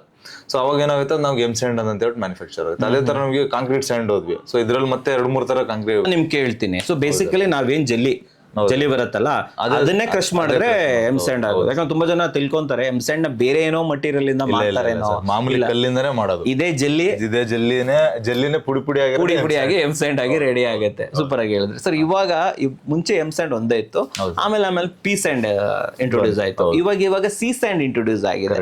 ಸೊ ನಾನು ಇಲ್ಲ ಕೇಳುವಂತದ್ದು, ಯಾಕೆ ಇದು ಬೇರೆ ಬೇರೆ? ಏನಿದು ಎಮ್ ಸ್ಯಾಂಡ್ ಅಂದ್ರೇನು, ಪಿ ಸ್ಯಾಂಡ್ ಅಂದ್ರೇನು, ಸಿ ಸ್ಯಾಂಡ್ ಅಂದ್ರೇನು? ಫಸ್ಟ್ ಡೆಫಿನೇಷನ್ ಕೊಟ್ಬಿಡಿ ನಮ್ಗೆ. ಇದು ಏನು ಸರ್? ಅಗೇನ್ ಇವಾಗ ನೋಡಿ, ನಮ್ಗೆ ಫಸ್ಟ್ ಅದೇ ಹೋಗ್ತಾ ನಾವೇನಂತಂದ್ರೆ ಕನ್ಸ್ಟ್ರಕ್ಷನ್ ಕ್ವಾಲಿಟಿ ಇಂಪ್ರೂವ್ಮೆಂಟ್ ಅಂತ ಹೇಳ್ತಾ ಇದೀವಲ್ಲ. ಸೊ ಅದಾಗ್ತಾ ಇರೋದೇ ಈ ರೀಸನ್ ಇಂದ. ಯಾಕಂದ್ರೆ ನೋಡಿ ಸರ್, ನಮ್ಗೆ ಯಾವ ಪರ್ಟಿಕ್ಯುಲರ್ ಪ್ಲೇಸ್ ಅಲ್ಲಿ ಪರ್ಟಿಕ್ಯುಲರ್ ಸ್ಯಾಂಡ್, ಇವಾಗ ಏನು ಪಿ ಸ್ಯಾಂಡ್ ಎಮ್ ಸ್ಯಾಂಡ್ ಅಂತ ಏನು ಮಾತಾಡ್ತಿದೀವಲ್ಲ, ಆ ಪರ್ಟಿಕ್ಯುಲರ್ ಮೆಟೀರಿಯಲ್ ಯೂಸ್ ಮಾಡೋದ್ರಿಂದ ನಮಗೆ ಸೊ ನಮ್ಗೆ ಲಾಟ್ ಆಫ್ ಅಡ್ವಾಂಟೇಜಸ್ ಇದೆ. ಅಂದ್ರೆ ಮೇನ್ ಅಡ್ವಾಂಟೇಜ್ ಏನಂತಂದ್ರೆ ನಮ್ಗೆ ಸಿಮೆಂಟ್ ಕನ್ಸಂಪ್ಷನ್ ಸರ್. ಸೊ ಇವಾಗ ಯಾವ್ದೋ ಒಂದು ಎಮ್ ಸ್ಯಾಂಡ್ ತಂದು ಎಲ್ಲ ಹಾಕ್ತಿದೀವಿ. ಸೊ ಫಸ್ಟ್ ಎಲ್ಲ ಏನಂದ್ರೆ ಎಮ್ ಸ್ಯಾಂಡ್ ಇಂಟ್ರೊಡ್ಯೂಸ್ ಆಗಿದ ತಕ್ಷಣ ಬರೀ ಎಮ್ ಸ್ಯಾಂಡ್ ಮಾತ್ರನೇ ಮಾಡ್ತಾ ಇದ್ವಿ, ಅದೊಂದನೇ ಯೂಸ್ ಮಾಡ್ತಾ ಇದ್ವಿ. ಅದಾದ್ಮೇಲೆ ಸ್ವಲ್ಪ ಹೋಗ್ತಾ ಏನಾಯ್ತು ಅಂತಂದ್ರೆ, ಸೊ ಅದನ್ನ ಆಮೇಲೆ ಇವಾಗ ನಾವು ಪ್ಲಾಸ್ಟಿಂಗ್ ಅಲ್ಲಿ ಏನ್ ಮಾಡ್ತಾ ಇದ್ವಿ ಅಂತಂದ್ರೆ ಸ್ವಲ್ಪ ನೈಸ್ ಮರಳು ಅಂತ ಕರಿತಾ ಇದ್ವಿ. ಸೊ ನಾರ್ಮಲ್ ಮರಳು ಮತ್ತೆ ನೈಸ್ ಮರಳು ಅಂತ ಹೇಳ್ಬಿಟ್ಟು ಕರಿತಾ ಇದ್ವಿ. ಸೊ ಅದು ಅದೇ ತರನೇ ಇದ್ರಲ್ಲಿ ಏನ್ ಮಾಡಿದ್ರು ಪ್ಲಾಸ್ಟಿಂಗ್ ಅಲ್ಲೂ ಕೂಡ ಸೊ ಪಿ ಸ್ಯಾಂಡ್ ಅಂತ ಹೇಳ್ಬಿಟ್ಟು ಇಂಟಿಗ್ರೇಟ್ ಆಯ್ತು. ಬಟ್ ಅದಾದ್ಮೇಲೆ ಇವಾಗ ನೀವು ಹೇಳ್ದಂಗೆ ಹೊಸದಾಗಿ ಸಿ ಸ್ಯಾಂಡ್ ಅಂತ ಹೇಳ್ಬಿಟ್ಟು ಒಂದು 2-3 ಇಯರ್ಸ್ ಮುಂಚೆಯಿಂದ ನಮ್ಗೆ ಇವಾಗ ಸಿ ಸ್ಯಾಂಡ್ ಅಂತ ಹೇಳ್ಬಿಟ್ಟು ಇಂಟಿಗ್ರೇಟ್ ಆಗೈತೆ. ಸೊ ಇದೇನಕ್ಕೆ ಅಂತಂದ್ರೆ ಸರ್ ಎಕ್ಸಾಕ್ಟ್ಲಿ ಫಸ್ಟ್ ಥಿಂಗ್ ಏನಂತಂದ್ರೆ ನಮಗೆ ಸ್ಟ್ರೆಂತ್ನ ಇಂಪ್ರೂವ್ಮೆಂಟ್ ಮಾಡೋದಕ್ಕೆ ಅಂತಂದ್ರೆ ಇವಾಗ ನೋಡಿ ಕಾಂಕ್ರೀಟ್ ಒಳಗಡೆ ಅಂದ್ರೆ ಸ್ಟ್ರಕ್ಚರಲ್ ಎಲಿಮೆಂಟ್ ಎಲ್ಲ ಅಂದ್ರೆ ಫಾರ್ ಎಕ್ಸಾಂಪಲ್ ನಾವೀಗ ಕಾಲಮ್ ಕ್ಯಾಶ್ ಮಾಡ್ತೀವಿ, ಫೂಟಿಂಗು ಮತ್ತು ಸ್ಲ್ಯಾಬ್ ಎಲ್ಲ ಹಾಕ್ತೀವಿ ಅಂತ ಇಟ್ಕೊಳ್ಳಿ. ಸೊ ಅಲ್ಲಿಗೆ ಯಾವ ಥರ ಬೇಕಾಗಿತ್ತು, ಸೊ ಅಲ್ಲಿ ಯಾವ ಥರ ಬೇಕಾಗಿತ್ತು ಅಂತ ಹೇಳಿದ್ರೆ ನಮಗೆ ಇವಾಗ ಎಮ್ ಸ್ಯಾಂಡ್ ಏನ್ ಶೇಪ್ ಇದೆಯಲ್ಲ ಸರ್ ಅದು ಕೂಡ ಗುಡ್ ಕ್ವಾಲಿಟಿನೇ. ಸೊ ಕಾಂಕ್ರೀಟ್ ಯೂಸ್ ಮಾಡಂಗಿಲ್ಲ ಅಂತೆಲ್ಲ ಯೂಸ್ ಮಾಡ್ಬೋದು. ಬಟ್ ಇನ್ನ ಎಕ್ಸಲೆಂಟ್ ಹೆಂಗ್ ಮಾಡ್ಬೋದು, ಇನ್ನ ಚೆನ್ನಾಗಿ ಹೆಂಗ್ ಮಾಡ್ಬೋದು ಅವಾಗ ಇನ್ವೈಟ್ ಆಗಿರೋದು ಸಿ ಸ್ಯಾಂಡ್. ಇದೇನಂದ್ರೆ ಅದಕ್ಕೆ ನಾನು ಸ್ವಲ್ಪ ಲೈಟರ್ ಒಂಚೂರು ದಪ್ಪ ಇರುತ್ತೆ ಅಂಡ್ ಆಮೇಲೆ ಇದಕ್ಕೆ ಸ್ವಲ್ಪ ಸಿಲ್ಟ್ ಕಂಟೆಂಟ್ ಕಡಿಮೆ ಇರುತ್ತೆ ಅಂಡ್ ಸ್ವಲ್ಪ ರಫ್ ಜಾಸ್ತಿ ಇರುತ್ತೆ ಅಂತ ಹೇಳ್ಬೋದು. ಸೊ ಇದೇನಾಗುತ್ತೆ ಅಂತಂದ್ರೆ ಕಾಂಕ್ರೀಟ್ಗೆ ಇವಾಗ ಆಂಗ್ಯುಲರ್ ಶೇಪ್ಸ್ ಎಲ್ಲ ಬೇರೆ ಬೇರೆ ಇರುತ್ತಲ್ಲ. ಸೊ ಇವಾಗ ಆಂಗ್ಯುಲರ್ ಶೇಪ್ಸ್ ಬೇರೆ ಬೇರೆ ಇದ್ದಾಗ ಏನಾಗುತ್ತೆ ಎಲ್ಲಾ ಕಡೆ ಹೋಗಿ ಕ್ಲೀನ್ ಆಗಿ ಪ್ಯಾಕ್ ಆಗಿ ಸ್ಟಾರ್ಟ್ ಆಯ್ತು. ಸೊ ಅವಾಗ ನಮ್ಗೆ ಏನಾಯ್ತು ಇವಾಗ ಎಮ್ ಸ್ಯಾಂಡ್ಗೂ ಸಿ ಸ್ಯಾಂಡ್ಗೂ ಕಂಪ್ಯಾರಿಸನ್ ಮಾಡಿದಾಗ ಸೊ ಇದು ಸ್ಟ್ರೆಂತ್ ಜಾಸ್ತಿ ಬರಕ್ ಸ್ಟಾರ್ಟ್ ಆಯ್ತು. ಅಂದ್ರೆ ನಾವು ಕ್ಯೂಬ್ ಟೆಸ್ಟ್ ಎಲ್ಲ ಮಾಡ್ತೀವಲ್ಲ 28 ಡೇಸ್ ಆದ್ಮೇಲೆ ನಾರ್ಮಲ್ ಟೆಸ್ಟ್ ಕ್ಯೂಬ್ ಟೆಸ್ಟ್ ಏನ್ ಮಾಡ್ತೀವಲ್ಲ ಅದರಲ್ಲಿ ಕಂಪ್ರೆಸಿವ್ ಸ್ಟ್ರೆಂತ್ ಏನೇನು ನಾವೆಲ್ಲ ಪ್ಲಾನ್ ಮಾಡ್ತೀವಿ ಅದರಲ್ಲಿ ಕಂಪೇರ್ ಟು ಎಮ್ ಸ್ಯಾಂಡ್ ಇದು ಸಿ ಸ್ಯಾಂಡ್ ಅಲ್ಲಿ ಜಾಸ್ತಿ ಸ್ಟ್ರೆಂತ್ ಬರಕ್ ಸ್ಟಾರ್ಟ್ ಆಯ್ತು. ಸೊ ಹಂಗಾಗಿ ಏನೋ ಅದು ಬೆಟರ್ ವೇ ನಾವ್ ಸ್ಟ್ರಕ್ಚರ್ ಯೂಸ್ ಮಾಡೋದಕ್ಕೆ ಅಂತ ಹೇಳಿ ಇಲ್ಲೇ ಕ್ವಶನ್ ಬರೋದು ಸರ್. ಈಗ ಸಿ ಸ್ಯಾಂಡ್ ಅಲ್ಲಿ ತುಂಬಾ ಜಾಸ್ತಿ ಸ್ಟ್ರೆಂತ್ ಇದೆ ಅಂತಂದ್ರೆ ಎಮ್ ಸ್ಯಾಂಡ್ ಬಳಸೋ ಜಾಗದಲ್ಲೆಲ್ಲ ಸಿ ಸ್ಯಾಂಡೇ ಬಳಸಬಹುದಲ್ಲ, ಯಾಕೆ ಮಾಡ್ಬೋದು ಸರ್? ಅಂದ್ರೆ ಇವಾಗ ನೀವು ಕೇಳ್ದಂಗೆ ಇವಾಗ ಫಾರ್ ಎಕ್ಸಾಂಪಲ್ ಗೋಡೆ ಕಟ್ಟೋದಕ್ಕೂ ಕೂಡ ಯೂಸ್ ಮಾಡ್ಬೋದು, ಈ ನಾರ್ಮಲ್ ಕಾಂಕ್ರೀಟ್ಗೂ ಯೂಸ್ ಮಾಡ್ಬೋದು. ಬಟ್ ನಮ್ಗೆ ಏನ್ ಪ್ರಾಬ್ಲಮ್ ಏನಾಗುತ್ತೆ ಅಂದ್ರೆ ಇವಾಗ ನೋಡಿ ಪ್ರೈಸಿಂಗ್ ಬಂದು ನಮಗೆ ಮೇಜರ್ ಪ್ರಾಬ್ಲಮ್ ಆಗೋದು ಏನಂತಂದ್ರೆ ಇವಾಗ ಟನ್ನೇಜ್ ಬಂದ್ಬಿಟ್ಟು ನಮಗೆ ಎಮ್ ಸ್ಯಾಂಡ್ ಬಂದ್ಬಿಟ್ಟು ನಮ್ಗೆ ಒಂದು 750 ರೂಪಾಯಿ 800 ರೂಪಾಯಿ ಆಯ್ತಂತ. ಎಮ್ ಸ್ಯಾಂಡ್ 750 ರಿಂದ 800 ರೂಪಾಯಿ. ಸೊ ಸಿ ಸ್ಯಾಂಡ್ ನಮ್ಗೆ ಅದಕ್ಕೆ 150-200 ರೂಪಾಯಿ ಜಾಸ್ತಿ ಇರುತ್ತೆ. ಸಿ ಸ್ಯಾಂಡ್ ಯಾಕಂದ್ರೆ ಇನ್ನೂ ಸ್ವಲ್ಪ ಡಿಫ್ರೆಂಟ್ ಆಗಿ ಮ್ಯಾನುಫ್ಯಾಕ್ಚರ್ ಆಗಿರುತ್ತೆ, ಆಮೇಲೆ ಅದು ಜಾಸ್ತಿ ಸಪ್ಲೈ ಹೋಗಲ್ಲ. ಸೊ ಅವಾಗ ಏನಾಗುತ್ತೆ ನಮ್ಗೆ ಓವರ್ ಆಲ್ ಎಲ್ಲ ಕನ್ಸ್ಟ್ರಕ್ಷನ್ ಅದೇ ಯೂಸ್ ಮಾಡಿದ್ವಿ ಅಂತ ಹೇಳಿದ್ರೆ ನಮ್ಗೆ ಸ್ವಲ್ಪ ಪ್ರೈಸಿಂಗ್ ಜಾಸ್ತಿ ಆಗುತ್ತೆ. ಇದೊಂದು ಆಮೇಲೆ ಎಷ್ಟು ಜನ ಯೋಚನೆ ಮಾಡ್ಬೋದು ಏನ್ ತುಂಬಾ ಡಿಫ್ರೆನ್ಸ್ ಏನಾಗಲ್ಲ ನಮ್ಗೆ ತುಂಬಾ ಬಟ್ ಏನಾದ್ರೆ ಆಕ್ಚುಲಿ ರಿಕ್ವೈರ್ಮೆಂಟ್ ಇಲ್ಲ, ಬೇಕಾಗಿಲ್ಲ. ಏನಕ್ಕೆ ಅಂತಂದ್ರೆ ನೋಡಿ ಸರ್ ನಮಗೆ ಮೇಸನ್ರಿ ವರ್ಕ್ ಆಗ್ಬೋದು, ಮತ್ತೆ ಗೋಡೆ ಕಟ್ಟೋದಾಗ್ಬೋದು, ಆಮೇಲೆ ಪಾಯ ಕಟ್ಟೋದಾಗ್ಬೋದು, ಇದ್ರಲ್ಲೆಲ್ಲ ಆಮೇಲೆ ನಾರ್ಮಲ್ ಕೆಳಗಡೆ ಫೂಟಿಂಗ್ ಕಾಂಕ್ರೀಟ್ ಎಲ್ಲ ಹಾಕ್ತೀವಿ ನೋಡಿ. ಅಂದ್ರೆ ಫೂಟಿಂಗ್ ಕಾಂಕ್ರೀಟ್ ಅಂದ್ರೆ PCC ಹಾಕೋದು, ಅಂದ್ರೆ ದಬ್ಜಲ್ಲಿ ಕಾಂಕ್ರೀಟ್ ಫ್ಲಾಟ್ ಮಾಡೋದು, ಇಂಥದಕ್ಕೆಲ್ಲ ನಾವು ಎಮ್ ಸ್ಯಾಂಡ್ ಪ್ರಿಫರಬಲಿ ಬೆಸ್ಟ್. ಏನಕ್ಕೆ ನೋಡಿ ಸರ್ ಇವಾಗ ನಮ್ಗೆ ಇದ್ರದ್ದು ಕ್ಯಾರೆಕ್ಟರಿಸ್ಟಿಕ್ ಇರೋದೇನು ಏರ್ ವೈಟ್ಸ್ ನ ಪ್ಯಾಕ್ ಆಗ್ಲಿ ಅಂತ ಅನ್ನೋದು. ಸೊ ಇವಾಗ ನಾವು ಗೋಡೆ ಕಟ್ಟಬೇಕಾದ್ರೆ ಬ್ಲಾಕ್ ಗೆ ಏರ್ ವೈಟ್ಸ್ ಎಲ್ಲೂ ಬರಲ್ಲ, ಅದೇ ಬರೀ ಎಮ್ ಸ್ಯಾಂಡ್ ಮತ್ತೆ ಸಿಮೆಂಟ್ ಎರಡೇ ಮಿಕ್ಸ್ ಆಗೋದು. ಸೊ ಅದು ನಮ್ಗೆ ಪೇಸ್ಟ್ ತರ ರೆಡಿ ಆಗುತ್ತೆ, ಅದ್ರೊಳಗಡೆ ಕಲ್ಲು ಗ್ಯಾಪ್ಸ್ ಅಂತ ಬರಲ್ಲ. ಹಾಗಾಗಿ ಅಲ್ಲಿ ಸಿ ಸ್ಯಾಂಡ್ ಬೇಕಾಗಿಲ್ಲ ನಮಗೆ. ಆಮೇಲೆ ನಮ್ಗೆ ಜಾಸ್ತಿ ರಫ್ ಇತ್ತಂದ್ರೆ ಕಟ್ಟಕ್ಕೂ ಸ್ವಲ್ಪ ಕಷ್ಟ, ಸ್ವಲ್ಪ ಇದೇನಂದ್ರೆ ಸ್ವಲ್ಪ ಸ್ಟಿಕ್ಕಿ ಆಗತ್ತೆ, ಅಂದ್ರೆ ಸ್ವಲ್ಪ ಗ್ರಿಪ್ ಆಗಿ ಹಿಡ್ಕೊಳ್ಳುತ್ತೆ. ಯಾವ್ದು ಬ್ಲಾಕ್ ವರ್ಕ್ ಮಾಡ್ಕೊಂಡು ಹೋದ್ವಿ ಇಲ್ಲ ಬ್ರಿಕ್ ವರ್ಕ್ ಮಾಡ್ಕೊಂಡು ಹೋದ್ವಿ ಅಂತಂದ್ರೆ. ಸೊ ಹಂಗಾಗಿ ನಮ್ಗೆ ಮೇಸನ್ರಿ ವರ್ಕ್ ಎಲ್ಲದಕ್ಕೂ ಕೂಡ ಎಮ್ ಸ್ಯಾಂಡ್ ಯೂಸ್ ಮಾಡ್ಕೊಂಡು, ಸೊ ಸ್ಟ್ರಕ್ಚರಲ್ ವರ್ಕಿಗೆ ಅಂದ್ರೆ ಕಾಂಕ್ರೀಟ್ ವರ್ಕಿಗೆ ಎಲ್ಲದಕ್ಕೂ ಕೂಡ ನಾವು ಕಾಂಕ್ರೀಟ್ ಸ್ಯಾಂಡ್ ಯೂಸ್ ಮಾಡ್ಬೋದು, ಸಿ ಸ್ಯಾಂಡ್ ಅನ್ನ ಯೂಸ್ ಮಾಡಬಹುದು. ಇಲ್ಲೇ ಬರೋದು P sand. What is P sand? Sir P sand ಅಂತಂದ್ರೆ ಅಗೇನ್ ಇದೆರಡಕ್ಕೂ ಕೂಡ ನೆಕ್ಸ್ಟ್ ಲೆವೆಲ್ ಅಂತ ಹೇಳ್ಬೋದು. ಅಂದ್ರೆ ಇದೇನಂತಂದ್ರೆ ಸೊ ಇದು ತುಂಬಾ ಸಣ್ಣಕ್ಕಿರುತ್ತೆ. ಸೊ ಸೈಜ್ ವೈಸ್ ಪಿ ಅಂದ್ರೇನೆ ಪ್ಲಾಸ್ಟರಿಂಗ್ ಅಂತ, ಸಿ ಅಂದ್ರೆ ಕಾಂಕ್ರೀಟ್ ಅಂತ ಹೇಳಿ, ಎಂ ಅಂದ್ರೆ ಮ್ಯಾನುಫ್ಯಾಕ್ಚರ್ಡ್ ಅದು ಮೇಸನ್ರಿಗೆ ಅಂತಂತೂ ಈಗ ಮೇಸನ್ರಿಗೆ ಅಂತ ಮೇಸನ್ರಿ ಸ್ಯಾಂಡ್ ಅಂತ ಕರಿಬಹುದು. ಸರಿ ಓಕೆ. ಸೊ ಆಟೋಮೆಟಿಕ್ ಆಗಿ ನಮ್ಗೆ ಗೊತ್ತಾಗ್ಬಿಡುತ್ತೆ. ಸೊ ಪಿ ಸ್ಯಾಂಡ್ ಅಂತಂದ್ರೆ ಸರ್ ನಮಗೆ ಇದು ಫೈನ್ ಪಾರ್ಟಿಕಲ್ ಏನೋ ತುಂಬಾ ತಿನ್ನಾಗಿರುತ್ತೆ. ಸೊ ಇದನ್ನ ಏನಕ್ಕೆ ಅಂತಂದ್ರೆ ಇವಾಗ ಪ್ಲಾಸ್ಟಿಂಗ್ ಎಲ್ಲರೂ ಕೂಡ ಯೂಸ್ ಮಾಡ್ತೀವಿ. ಸೊ ಮೇನ್ ಥಿಂಗ್ ನೋಡಿ ಸರ್ ನಾವು ಪ್ಲಾಸ್ಟಿಂಗ್ ಮಾಡೋ ಪರ್ಪಸ್ ಬಂದ್ಬಿಟ್ಟು ಏನಂತ ನಮಗೆ ಫಿನಿಶಿಂಗ್ ನೀಟಾಗಿರ್ಬೇಕು.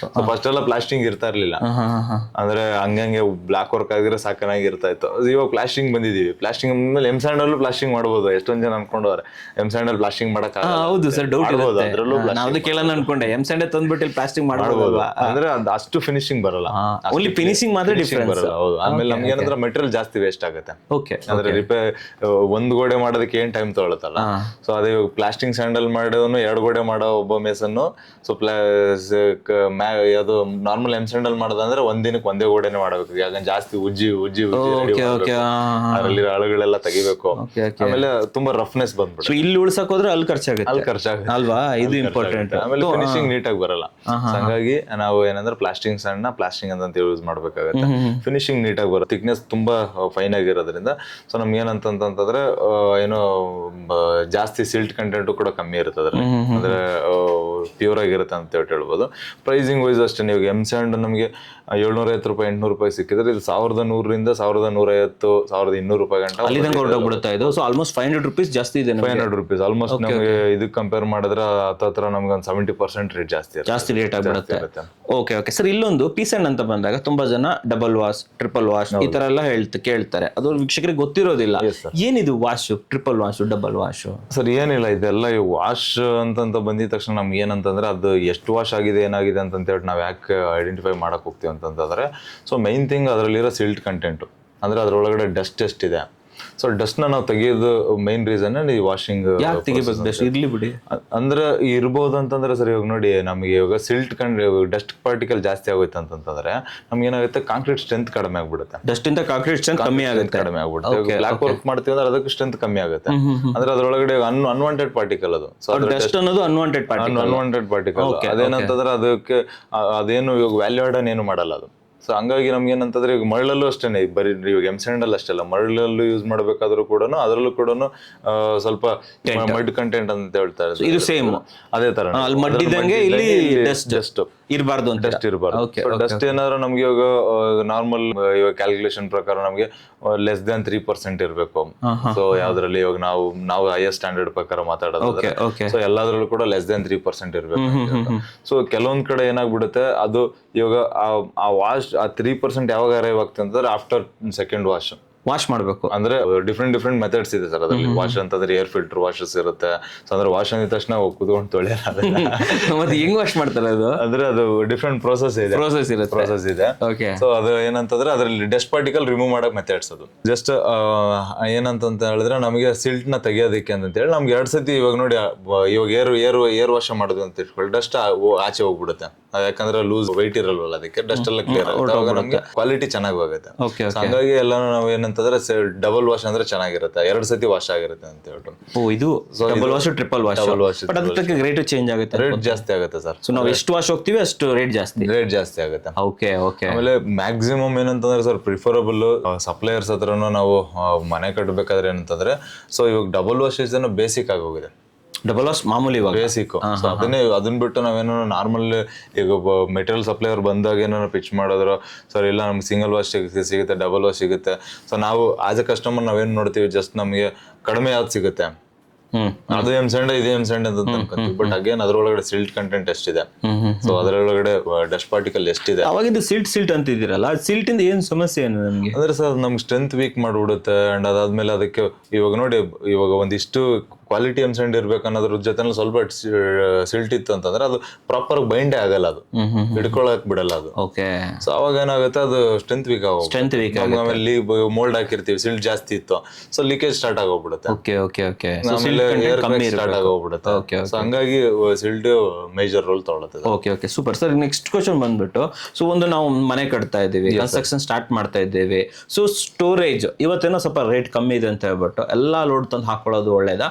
ಆ ಸಮಯಕ್ಕೆ ತಕ್ಕಾಗಿ ನಾವು ತಂದು ಸ್ಟೋರ್ ಮಾಡ್ಕೊಳ್ಳೋದು ಪ್ರಾಪರ್? ಯಾವ್ದೇ ಇರ್ಬೋದು, M sand, P sand. Sir ಅದ್ರಲ್ಲಿ ಏನಂತ ಹೇಳಿದ್ರೆ ನೋಡಿ ಸರ್, ಒಂದೇ ಸತಿ ತಂದು ಸ್ಟೋರ್ ಮಾಡೋದು ಕೂಡ ನನ್ನ ಪ್ರಕಾರ it is not preferably okay. ಯಾಕಂತಂದ್ರೆ ನಾನು ಯಾಕೆ ಬೇಡ ಅಂತೀನಿ ಅಂತ ಹೇಳಿದ್ರೆ, ಸೊ ಅದು ತುಂಬಾ ಲಾಟ್ ಒಂದೇ ಸತಿ ಹಾಕಿದ್ವಿ ಅಂತ ಇಟ್ಕೊಳ್ಳಿ, ಸೊ ನಮಗೆ ಸ್ಪೇಸ್ ಒಂದು ಆಕ್ಯುಪೈ ಆಗ್ಬಿಡುತ್ತೆ.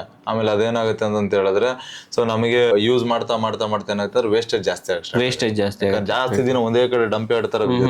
ಸೊ ಲೇಯರ್ ಜಾಸ್ತಿ ದಪ್ಪಕ್ಕೆ ಬೆಳ್ಕೊಳ್ಳುತ್ತೆ, ಕೆಳಗಡೆ ಎಷ್ಟು ಅಗ್ಲಿಕ್ಕೆ ಇರುತ್ತೆ.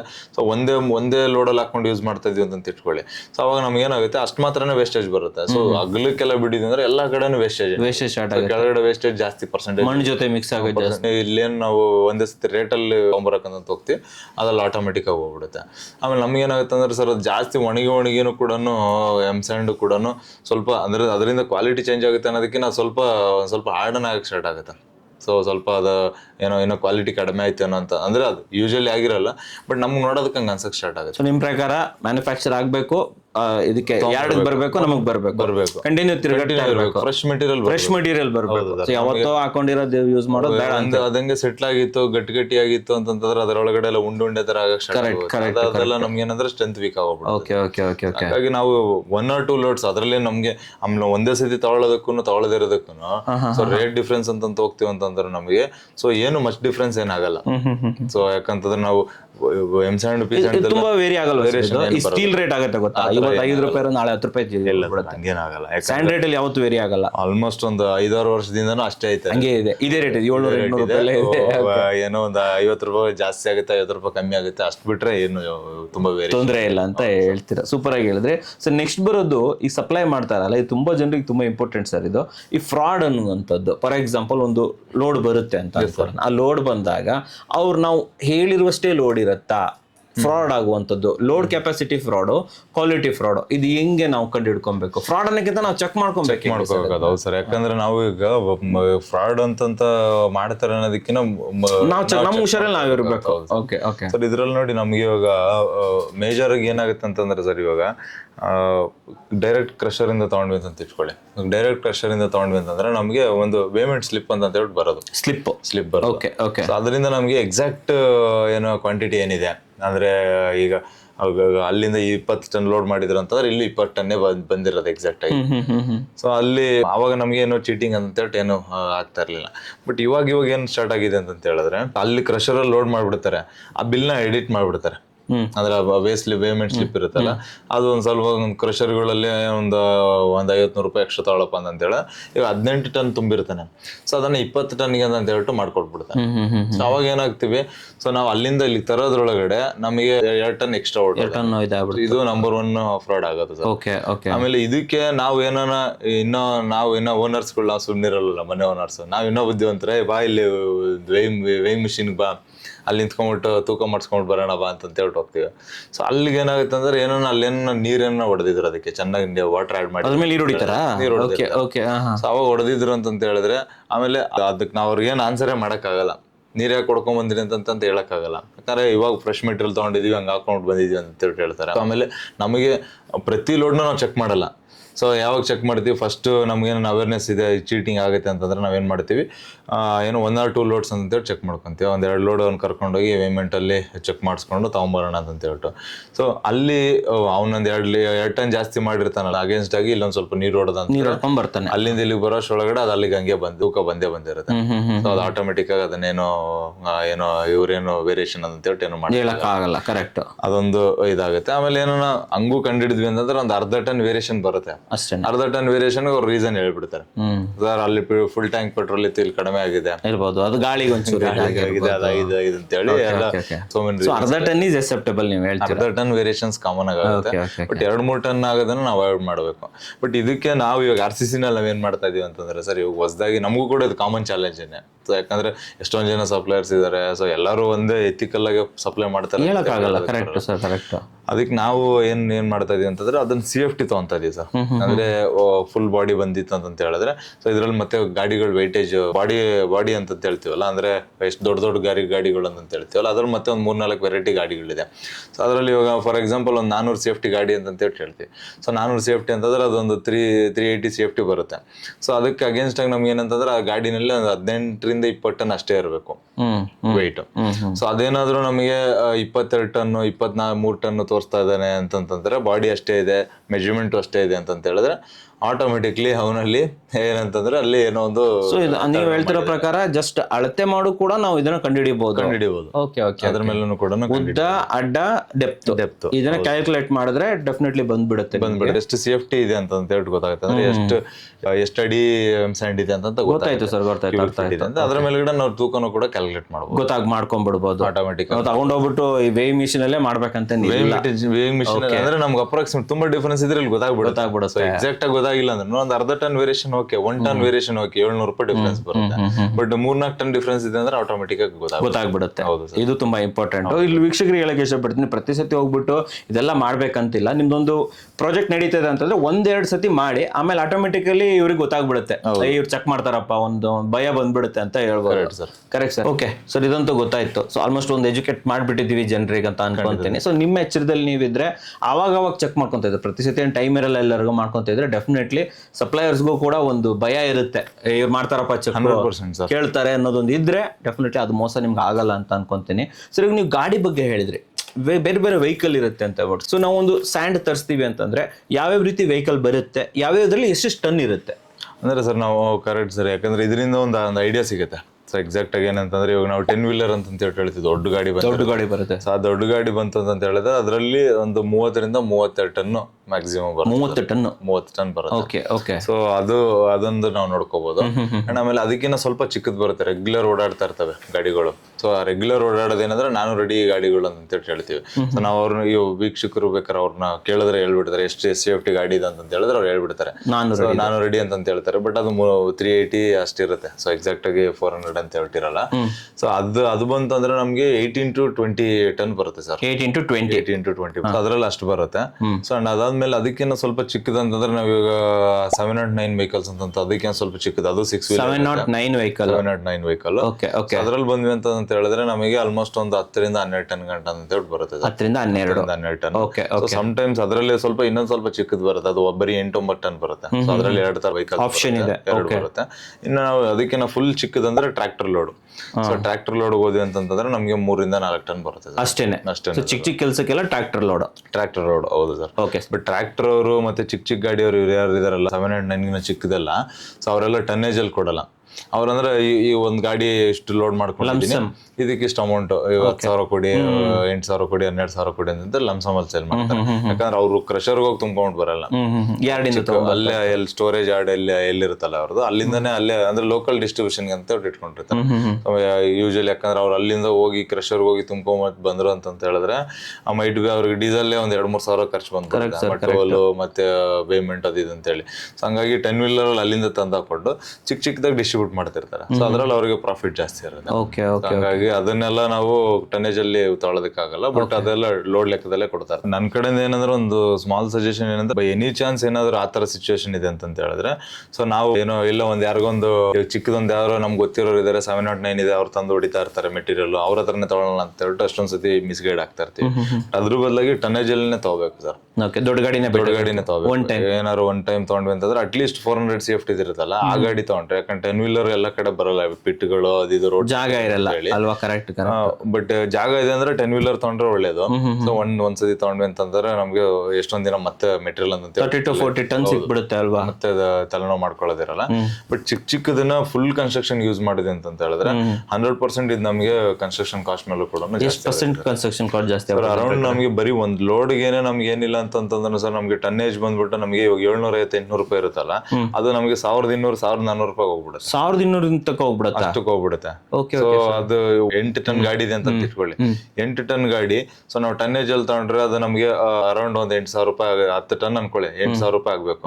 ಬಟ್ ಅದೇನಾಗುತ್ತೆ ನಮ್ಗೆ 13,000-14,000 ಆಗ್ಬಿಡುತ್ತೆ ಲೋಡ್. ಓಕೆ. ಸೊ ಯೂಶಲಿ ನೀವು ಕೆಲವೊಂದ್ ಕಡೆ ಈ ಚಿಕ್ಕ ಏರಿಯಾದಲ್ಲಿ ಕೆಲಸ ಮಾಡ್ತಿರಲ್ಲ, ಅವಾಗ ಕನ್ಸ್ಟ್ರಕ್ಷನ್ ಕಾಸ್ಟ್ ಜಾಸ್ತಿ ಆಗಕ್ಕೆ ಇದು ಒಂದು ಕಾರಣ, ಇದೊಂದು ಮೇನ್ ರೀಸನ್ ಆಗುತ್ತೆ. ಜನ ತಿಳ್ಕೊಳ್ಳೋದೇ ಇಲ್ಲ. ನಾವು ಎಜುಕೇಟ್ ಮಾಡೋಣ ಅಂತ ಹೋಗ್ತೀವಿ, ಹೆಂಗಾಗುತ್ತೆ ಅದು ಅಲ್ಲೂ ಅಷ್ಟೇ ಮೆಟೀರಿಯಲ್ ಹೋಗುತ್ತೆ, ಇಲ್ಲೂ ಅಷ್ಟೇ ಮೆಟೀರಿಯಲ್ ಹೋಗುತ್ತೆ, ಹಂಗೆ ಹಿಂಗೆ ಮಾಡ್ಬಿಡುತ್ತೆ. ಬಟ್ ಏನಂದ್ರೆ ಆಮೇಲೆ ಒಪ್ಕೊಂತಾರೆ ಇಲ್ಲ. ಬಟ್ ಅಂದ್ರೆ ಸ್ವಲ್ಪ ನಾವು ಕನ್ವಿನ್ಸಿಂಗ್ ಜಾಸ್ತಿ ಮಾಡ್ಬೇಕು. ಬಟ್ ಇವಾಗ ಹೇಳ್ತಾ ಇದೀವಲ್ಲ ಸರ್. ಓಕೆ. ಸೊ ಯಾವಾಗ ಚಿಕ್ಕ ಲೋಡ್ ಅನ್ನು ತಗೊಂಡ್ಬರ್ತೀರಾ, ಒಳಗಡೆ ಕೆಲಸ ಇರುತ್ತೆ. ಸೊ ಅವಾಗ ಡೆಫಿನೆಟ್ಲಿ ಕಾಸ್ಟ್ ಜಾಸ್ತಿ ಆಗ್ತಾ ಹೋಗುತ್ತೆ. ಸರ್ ಇವಾಗ ಸ್ವಲ್ಪ ಟೆಕ್ನಿಕಲಿ ಬಂದ್ಬಿಡೋಣ. ಸೊ ಇದ್ರ ನಂತರ ಬರ್ತಿರೋಂಥದ್ದು ಪ್ರಪೋರ್ಷನ್ ಅಥವಾ ರೇಷಿಯೋ ಅಂತ ಹೇಳ್ತಾರೆ. ಸೊ ಎಂ ಸ್ಟ್ಯಾಂಡ್ ಇರ್ಬೋದು, ಪಿ ಸ್ಟ್ಯಾಂಡ್ ಇರ್ಬೋದು, ಸಿ ಸ್ಟ್ಯಾಂಡ್ ಇರ್ಬೋದು. ನಾವು ಎಷ್ಟು ರೇಷಿಯೋದಲ್ಲಿ ಸಿಮೆಂಟ್ ಜೊತೆ ಮಿಕ್ಸಿಂಗ್ ಮಾಡ್ಬೇಕು ಅಂದ್ರೆ ಸರ್ ಇದಾಗೆ ನಮ್ಗೆ ಬೇಸಿಕ್ ಆಗಿ ಹೇಳೋದಾದ್ರೆ ನಾವು ಸೀಲಿಂಗ್ ಎಲ್ಲ ಪ್ಲಾಸ್ಟಿಂಗ್ ಮಾಡ್ತೀವಿ ಅಂತ ಹೇಳಿದ್ರೆ 1:4 ಅಂತ ಯೂಸ್ ಮಾಡ್ಕೊಂತೀವಿ. ಸೊ ಇನ್ನು ಪ್ಲಾಸ್ಟಿಂಗ್ ಎಲ್ಲ ಹೋದ್ವಿ ಅಂತಂದ್ರೆ ಸೊ 1:6 ಯೂಸ್ ಮಾಡ್ಕೊಂತೀವಿ. 1:6 ಒಂದು ಬ್ಯಾಗ್ ಸಿಮೆಂಟ್ ಗೆ 6 ಬ್ಯಾಗ್ ಎಂ ಸ್ಯಾಂಡ್ ಅಂತ ಹೇಳ್ಬಿಟ್ಟು ಬಾಂಡ್ಲಿನ ಹಂಗೆ ಮಾಡ್ಕೊಂತೀವಿ. ಔಟ್ ಸೈಡ್ ಮಾಡ್ಬೇಕಾದ್ರೂ ನಮ್ಗೆ 1:4, 1:6 ಸಮ್ಟೈಮ್ಸ್ ಯೂಸ್ ಪಿ ಸ್ಯಾಂಡ್ ಗೆ ಆಯ್ತು. ಹೌದು. ಓಕೆ. ಎಂ ಸ್ಯಾಂಡ್ ಗೆ ಬಂದ ಎಂ ಸ್ಯಾಂಡ್ ಗೆಲ್ಲ ಏನಂತಂದ್ರೆ ಅದು ನಮ್ಗೆ ಇದ್ರಲ್ಲಿ ಗೊತ್ತಾಗುತ್ತೆ. ಅಂದ್ರೆ ನಮ್ಗೆ ಈಗ ಫಾರ್ ಎಕ್ಸಾಂಪಲ್ ಕಾಂಕ್ರೀಟ್ ಗ್ರೇಡ್ ಅಂತ ಹೇಳ್ಬಿಟ್ಟು ಯೂಸ್ ಮಾಡ್ತೀವಲ್ಲ ಅದ್ರ ಮೇಲ್ಗಡೆ ನಮಗೆ ರೇಷಿಯೋ ಗೊತ್ತಾಗುತ್ತೆ. Okay okay. ಇದರಲ್ಲಿ ಅದು ಏನಂದ್ರೆ M20ಗೆ ಬೇರೆ M25ಗೆ ಬೇರೆ. ಯೂಶಲಿ ಒಂದು ಮನೆ ಕಟ್ತಾ ಇರ್ತೀವಿ sir, normal residence, ground first ಅಥವಾ ಡೂಪ್ಲೆಕ್ಸ್ ಈ ತರ ಮಾಡ್ಬೇಕಾದ್ರೆ ಯಾವ ರೇಷಿಯೋ ಬೇಕು ನಮ್ಗೆ ಆಕ್ಚುಲಿ? M20 ಬೇಕೋ M25? ಹೌದು ಸರ್, ಅಂದ್ರೆ ಇದ್ರಲ್ಲಿ ನಮ್ಗೆ ಏನಂತಂದ್ರೆ ಸರ್ ಮೇಜರ್ ಆಗಿ ನಾವು ರೆಸಿಡೆನ್ಶಿಯಲ್ ಅಲ್ಲಿ ಯೂಸ್ ಮಾಡೋಂತ ಮೇಸನ್ರಿಗೆ ಇದರಲ್ಲಿ ಅಂದ್ರೆ ಸರ್ ನಾವು ಕಾಂಕ್ರೀಟ್ ಗೆ ಫಸ್ಟ್ ಹೇಳ್ಬಿಡೋಣ. ಫಸ್ಟ್ ಕಾಂಕ್ರೀಟ್ ಅಂದ್ರೆ ನಾವು M20 M25 ಎರಡು ಯೂಸ್ ಮಾಡ್ತೀವಿ. ಸರಿ ಸರಿ. ಅದಾದ್ಮೇಲೆ ಇವಾಗ M7.5 ಯೂಸ್ ಮಾಡ್ತೀವಿ, M15 ಯೂಸ್ ಮಾಡ್ತೀವಿ. ಅದಕ್ಕೆ PCC ಕಾಂಕ್ರೀಟ್ ಯೂಸ್ ಮಾಡ್ತೀವಿ. 4 ಗ್ರೇಡ್ ಯೂಸ್ ಮಾಡ್ಕೊಂತೀವಿ. ಸೊ ಇದಾದ್ಮೇಲೆ ನಮ್ಗೆ ಮೇಸನ್ರಿಗೆ ಬಂದ್ವಿ ಅಂತಂದ್ರೆ ಮಾಮೂಲಿ ಇದು ಗೋಡೆ ಕಟ್ಟೋದಕ್ಕೆ ಅದಕ್ಕೆಲ್ಲ ಕೂಡ ಕಾಮನ್ ರೇಷಿಯೋನೆ. ಅಂದ್ರೆ ಇವಾಗ ನಾವೇನು 1:4 1:6 ಏನು ಸೇಮ್ ಅದೇ ರೇಷಿಯೋನೆ. ಪ್ಲಾಸ್ಟಿಂಗ್ ಆಗ್ಲಿ ಮತ್ತೆ ಮೇಸನ್ರಿ ಆಗ್ಲಿ ಅದೆಲ್ಲ ಕಾಮನ್ ಆಗಿ ಬರುತ್ತೆ. ಬಟ್ ಇದನ್ನು ಮತ್ತೆ ಲಿಸ್ಟ್ ಮಾಡಿದೀವಿ, ನೆಕ್ಸ್ಟ್ ವಿಡಿಯೋದಲ್ಲಿ ಮಾತಾಡೋಣ ಸರ್. ಅದನ್ನೇ ಒಂದು ಸಪರೇಟ್ ಆಗಿ ಫುಲ್ ರೇಷಿಯೋಗಳದೇನೆ ಎಲ್ಲ ಲಿಸ್ಟ್ ಮಾಡ್ಕೊಂಡು. ಸೊ ಕಾಂಕ್ರೀಟ್ಸ್ ರೇಷಿಯೋಸ್ ಏನಿರುತ್ತೆ ನಿಮ್ಗೆ? ಯಾವ್ಯಾವ ಹೇಳಿದ್ರಲ್ಲ, ಒಂದು M20 ಗ್ರೇಡ್ಸ್ ಇಲ್ಲಿ ಏನಿರುತ್ತೆ ಅವೆಲ್ಲ ಒಂದು ನೀಟಾಗಿ ಒಂದು ಎಕ್ಸ್ಪ್ಲನೇಷನ್ ಕೊಡ್ಬೋದು. ಅದೇ ಮಾತಾಡ್ತಿದ್ರೆ ಅದನ್ನೇ ಸ್ವಲ್ಪ ಟೈಮ್ ಆಗ್ಬಿಡುತ್ತೆ ಅಂತ ಹೇಳ್ಬೋದು ಸರ್. ಇನ್ನೊಂದು ಲಾಸ್ಟ್ ಅಲ್ಲಿ ಬರ್ತಾರಂತದ್ದು, ನಾವೆಲ್ಲ ಮನೆ ಕಟ್ಟಿದ್ವಿ, ಸೊ ಕೆಲವು ದಿನಗಳಂತ ಹೇರ್ ಲೈನ್ ಕ್ರ್ಯಾಕ್ ಅಂತ ಬರುತ್ತೆ. ಸೊ ಈ ಹೇರ್ ಲೈನ್ ಕ್ರ್ಯಾಕಿಗೂ ಈ ನಮ್ಮ ಸ್ಯಾಂಡ್ ಕ್ವಾಲಿಟಿಗೂ ಏನಾದ್ರು ಸಂಬಂಧ ಇದೆಯಾ ಸರ್? 200% ಸಂಬಂಧ ಇದೆ. ಅಥವಾ ನಮ್ಮ ಮೈಸ್ತ್ರಿ ಏನಾದ್ರು ತಪ್ಪು ಮಾಡ್ತಾ ಇಲ್ಲ, ಕ್ಯೂರಿಂಗ್ ಮಾಡ್ತಾ ಇಲ್ವಾ? ಸಂಬಂಧ ಇದೆ. ಯಾಕಂತಂದ್ರೆ ನೋಡಿ ಸರ್, ಇವಾಗ ನಾವೆಲ್ಲ ಬಿಲೀವ್ ಮಾಡಿರೋದೇನೋ ಸಿಮೆಂಟ್ ಏರ್ ಲೈನ್ ಕ್ರ್ಯಾಕ್ಸ್ ಬಂತಂದ್ರೆ ಸಿಮೆಂಟ್ ಕರೆಕ್ಟ್ ಆಗಿ ಹಾಕಿಲ್ಲ, ಇಲ್ಲಾಂದ್ರೆ ವರ್ಕ್ಮೆನ್ಶಿಪ್ ಚೆನ್ನಾಗಿಲ್ಲ ಅಂತೀವಿ ನಾವು, ಮೇಸ್ತ್ರಿ ಕರೆಕ್ಟ್ ಆಗಿ ಕಟ್ಟಲಿಲ್ಲ, ಕ್ಯೂರಿಂಗ್ ಕರೆಕ್ಟ್ ಆಗಿ ಮಾಡ್ಲಿಲ್ಲ ಅಂತ ಹೇಳ್ಬಿಟ್ಟು ಅನ್ಕೊಂತೀವಿ. ಬಟ್ ಅಗೇನ್ ನಮಗೆ ಏನು ಅಂತ ಹೇಳಿದ್ರೆ, ಸೊ ನಾವು ಪರ್ಟಿಕ್ಯುಲರ್ ಇವಾಗ MP ಸ್ಯಾಂಡ್ ಕ್ವಾಲಿಟಿ ಇಲ್ಲ, ಅದ್ರಲ್ಲಿ ಸಿಲ್ಟ್ ಇದೆ. ಸೊ M ಸ್ಯಾಂಡ್ ಚೆನ್ನಾಗಿರ್ಲಿಲ್ಲ, ಸೊ ಮತ್ತೆ ಕಾಂಕ್ರೀಟ್ ಸ್ಯಾಂಡ್ ಚೆನ್ನಾಗಿರ್ಲಿಲ್ಲ, ಎಲ್ಲ ಸಿಲ್ಟ್ ಕಂಟೆಂಟ್ ಜಾಸ್ತಿ ಇತ್ತು ಅಂತಂದ್ರೆ 200% ನಮ್ಗೆ ಏನಂತಂದ್ರೆ ಕ್ವಾಲಿಟಿ ಮೇಲೆ ಇದು ಇಂಪ್ಯಾಕ್ಟ್ ಆಗುತ್ತೆ. ಸೊ ಅವಾಗ ಏನಾಗುತ್ತೆ, ನಮಗೆ ಕ್ರ್ಯಾಕ್ಸ್ಗಳು ಡೆವಲಪ್ ಆಗುತ್ತೆ. ಪರ್ಟಿಕ್ಯುಲರ್ಲಿ ನಮ್ಗೆ ಏನಂತಂದ್ರೆ ಹಂಗಂತ ಕ್ರ್ಯಾಕ್ಸ್ ಬರಲ್ಲ ಅಂತಂತ ಏನಿಲ್ಲ ಸರ್. ಅದನ್ನು ಕೇಳೋಣ ಅನ್ಕೊಂಡೆ ಸರ್, ಕ್ರ್ಯಾಕೇ ಬರ್ದೇ ಇರೋ ತರ ಕಟ್ಟಕ್ಕಾಗತ್ತಾ? ಹಂಗ ಸಾಧ್ಯನೇ ಇಲ್ಲ. ಯಾಕಂದ್ರೆ ಆ ತರ ಕಟ್ಟಬೇಕು ಅಂತಂದ್ರೆ ನಾವು ಒಂದು ಬಿಲ್ಡಿಂಗ್ ನ 4-5 ವರ್ಷ ಕಟ್ಟಬೇಕು. 4-5 ವರ್ಷ ಕಟ್ಟಬೇಕು, ಒಂದು ಫ್ಲೋರ್ ಹಾಕ್ಬೇಕು, ಒಂದು ಮಿನಿಮಮ್ 3 ತಿಂಗಳು 4 ತಿಂಗಳು ಬಿಡಬೇಕು, ಅವಾಗ ಸೆಟ್ಲ್ ಆಗುತ್ತೆ, ಅವಾಗ ಕ್ರ್ಯಾಕ್ಸ್ ಬರುತ್ತೆ. ಸೊ ಎಲ್ಲ ಸೆಟ್ಲ್ ಆಗಿ ರೆಡಿ ಆಯ್ತು ಅಂದ್ರೆ ಆಮೇಲೆ ಪ್ಲಾಸ್ಟಿಂಗ್ ಮಾಡಿದಾಗ ಕವರ್ ಅಪ್ ಆಗ್ಬಿಡುತ್ತೆ, ಅವಾಗ ಕ್ರ್ಯಾಕ್ ಬರಲ್ಲ ಅಂತ. ನಾವು ಬೆಂಗಳೂರು ಲೈಫ್ ಸ್ಟೈಲ್ಗೆ ಕಟ್ತೀವಿ, 8 ತಿಂಗಳಲ್ಲಿ ಒಂದು ಬಿಲ್ಡಿಂಗ್ ಕಟ್ತೀವಿ, 10 ತಿಂಗಳಲ್ಲಿ ಒಂದು ಬಿಲ್ಡಿಂಗ್ ಕಟ್ತೀವಿ, 3 ಫ್ಲೋರ್ ಕಟ್ಬಿಡ್ತೀವಿ ಅಂತಂದ್ರೆ ಆ 201% ಅದು ಕ್ರ್ಯಾಕ್ ಇಲ್ದಂಗೆ ಕಟ್ಟಕ್ ಆಗೋದೇ ಇಲ್ಲ. So hairline crack is normal, ಅದರಿಂದ ಸ್ಟ್ರಕ್ಚರ್ಗೆ ಏನು ತೊಂದರೆ ಇಲ್ಲ, ಸ್ಟ್ರಕ್ಚರ್ಗೆ ಏನು ಪ್ರಾಬ್ಲಮ್ ಇಲ್ಲ. ಬಟ್ ಅಗೇನ್ ಇವಾಗ M ಸ್ಯಾಂಡ್ ಇವಾಗ ನಾವ್ ಎಷ್ಟೊಂದ್ ಸತಿ ಅನ್ಕೊಂತೀವಿ, ನಾವೇ ನಿಂತ್ಕೊಂಡ್ ಮನೆ ಕಟ್ಟಿಸ್ಕೋಬೇಕಾದ್ರೆ ಸೊ ನಮ್ಗೆ ಇನ್ನೂ M ಸ್ಯಾಂಡ್ ಉಳಿದಿರುತ್ತೆ.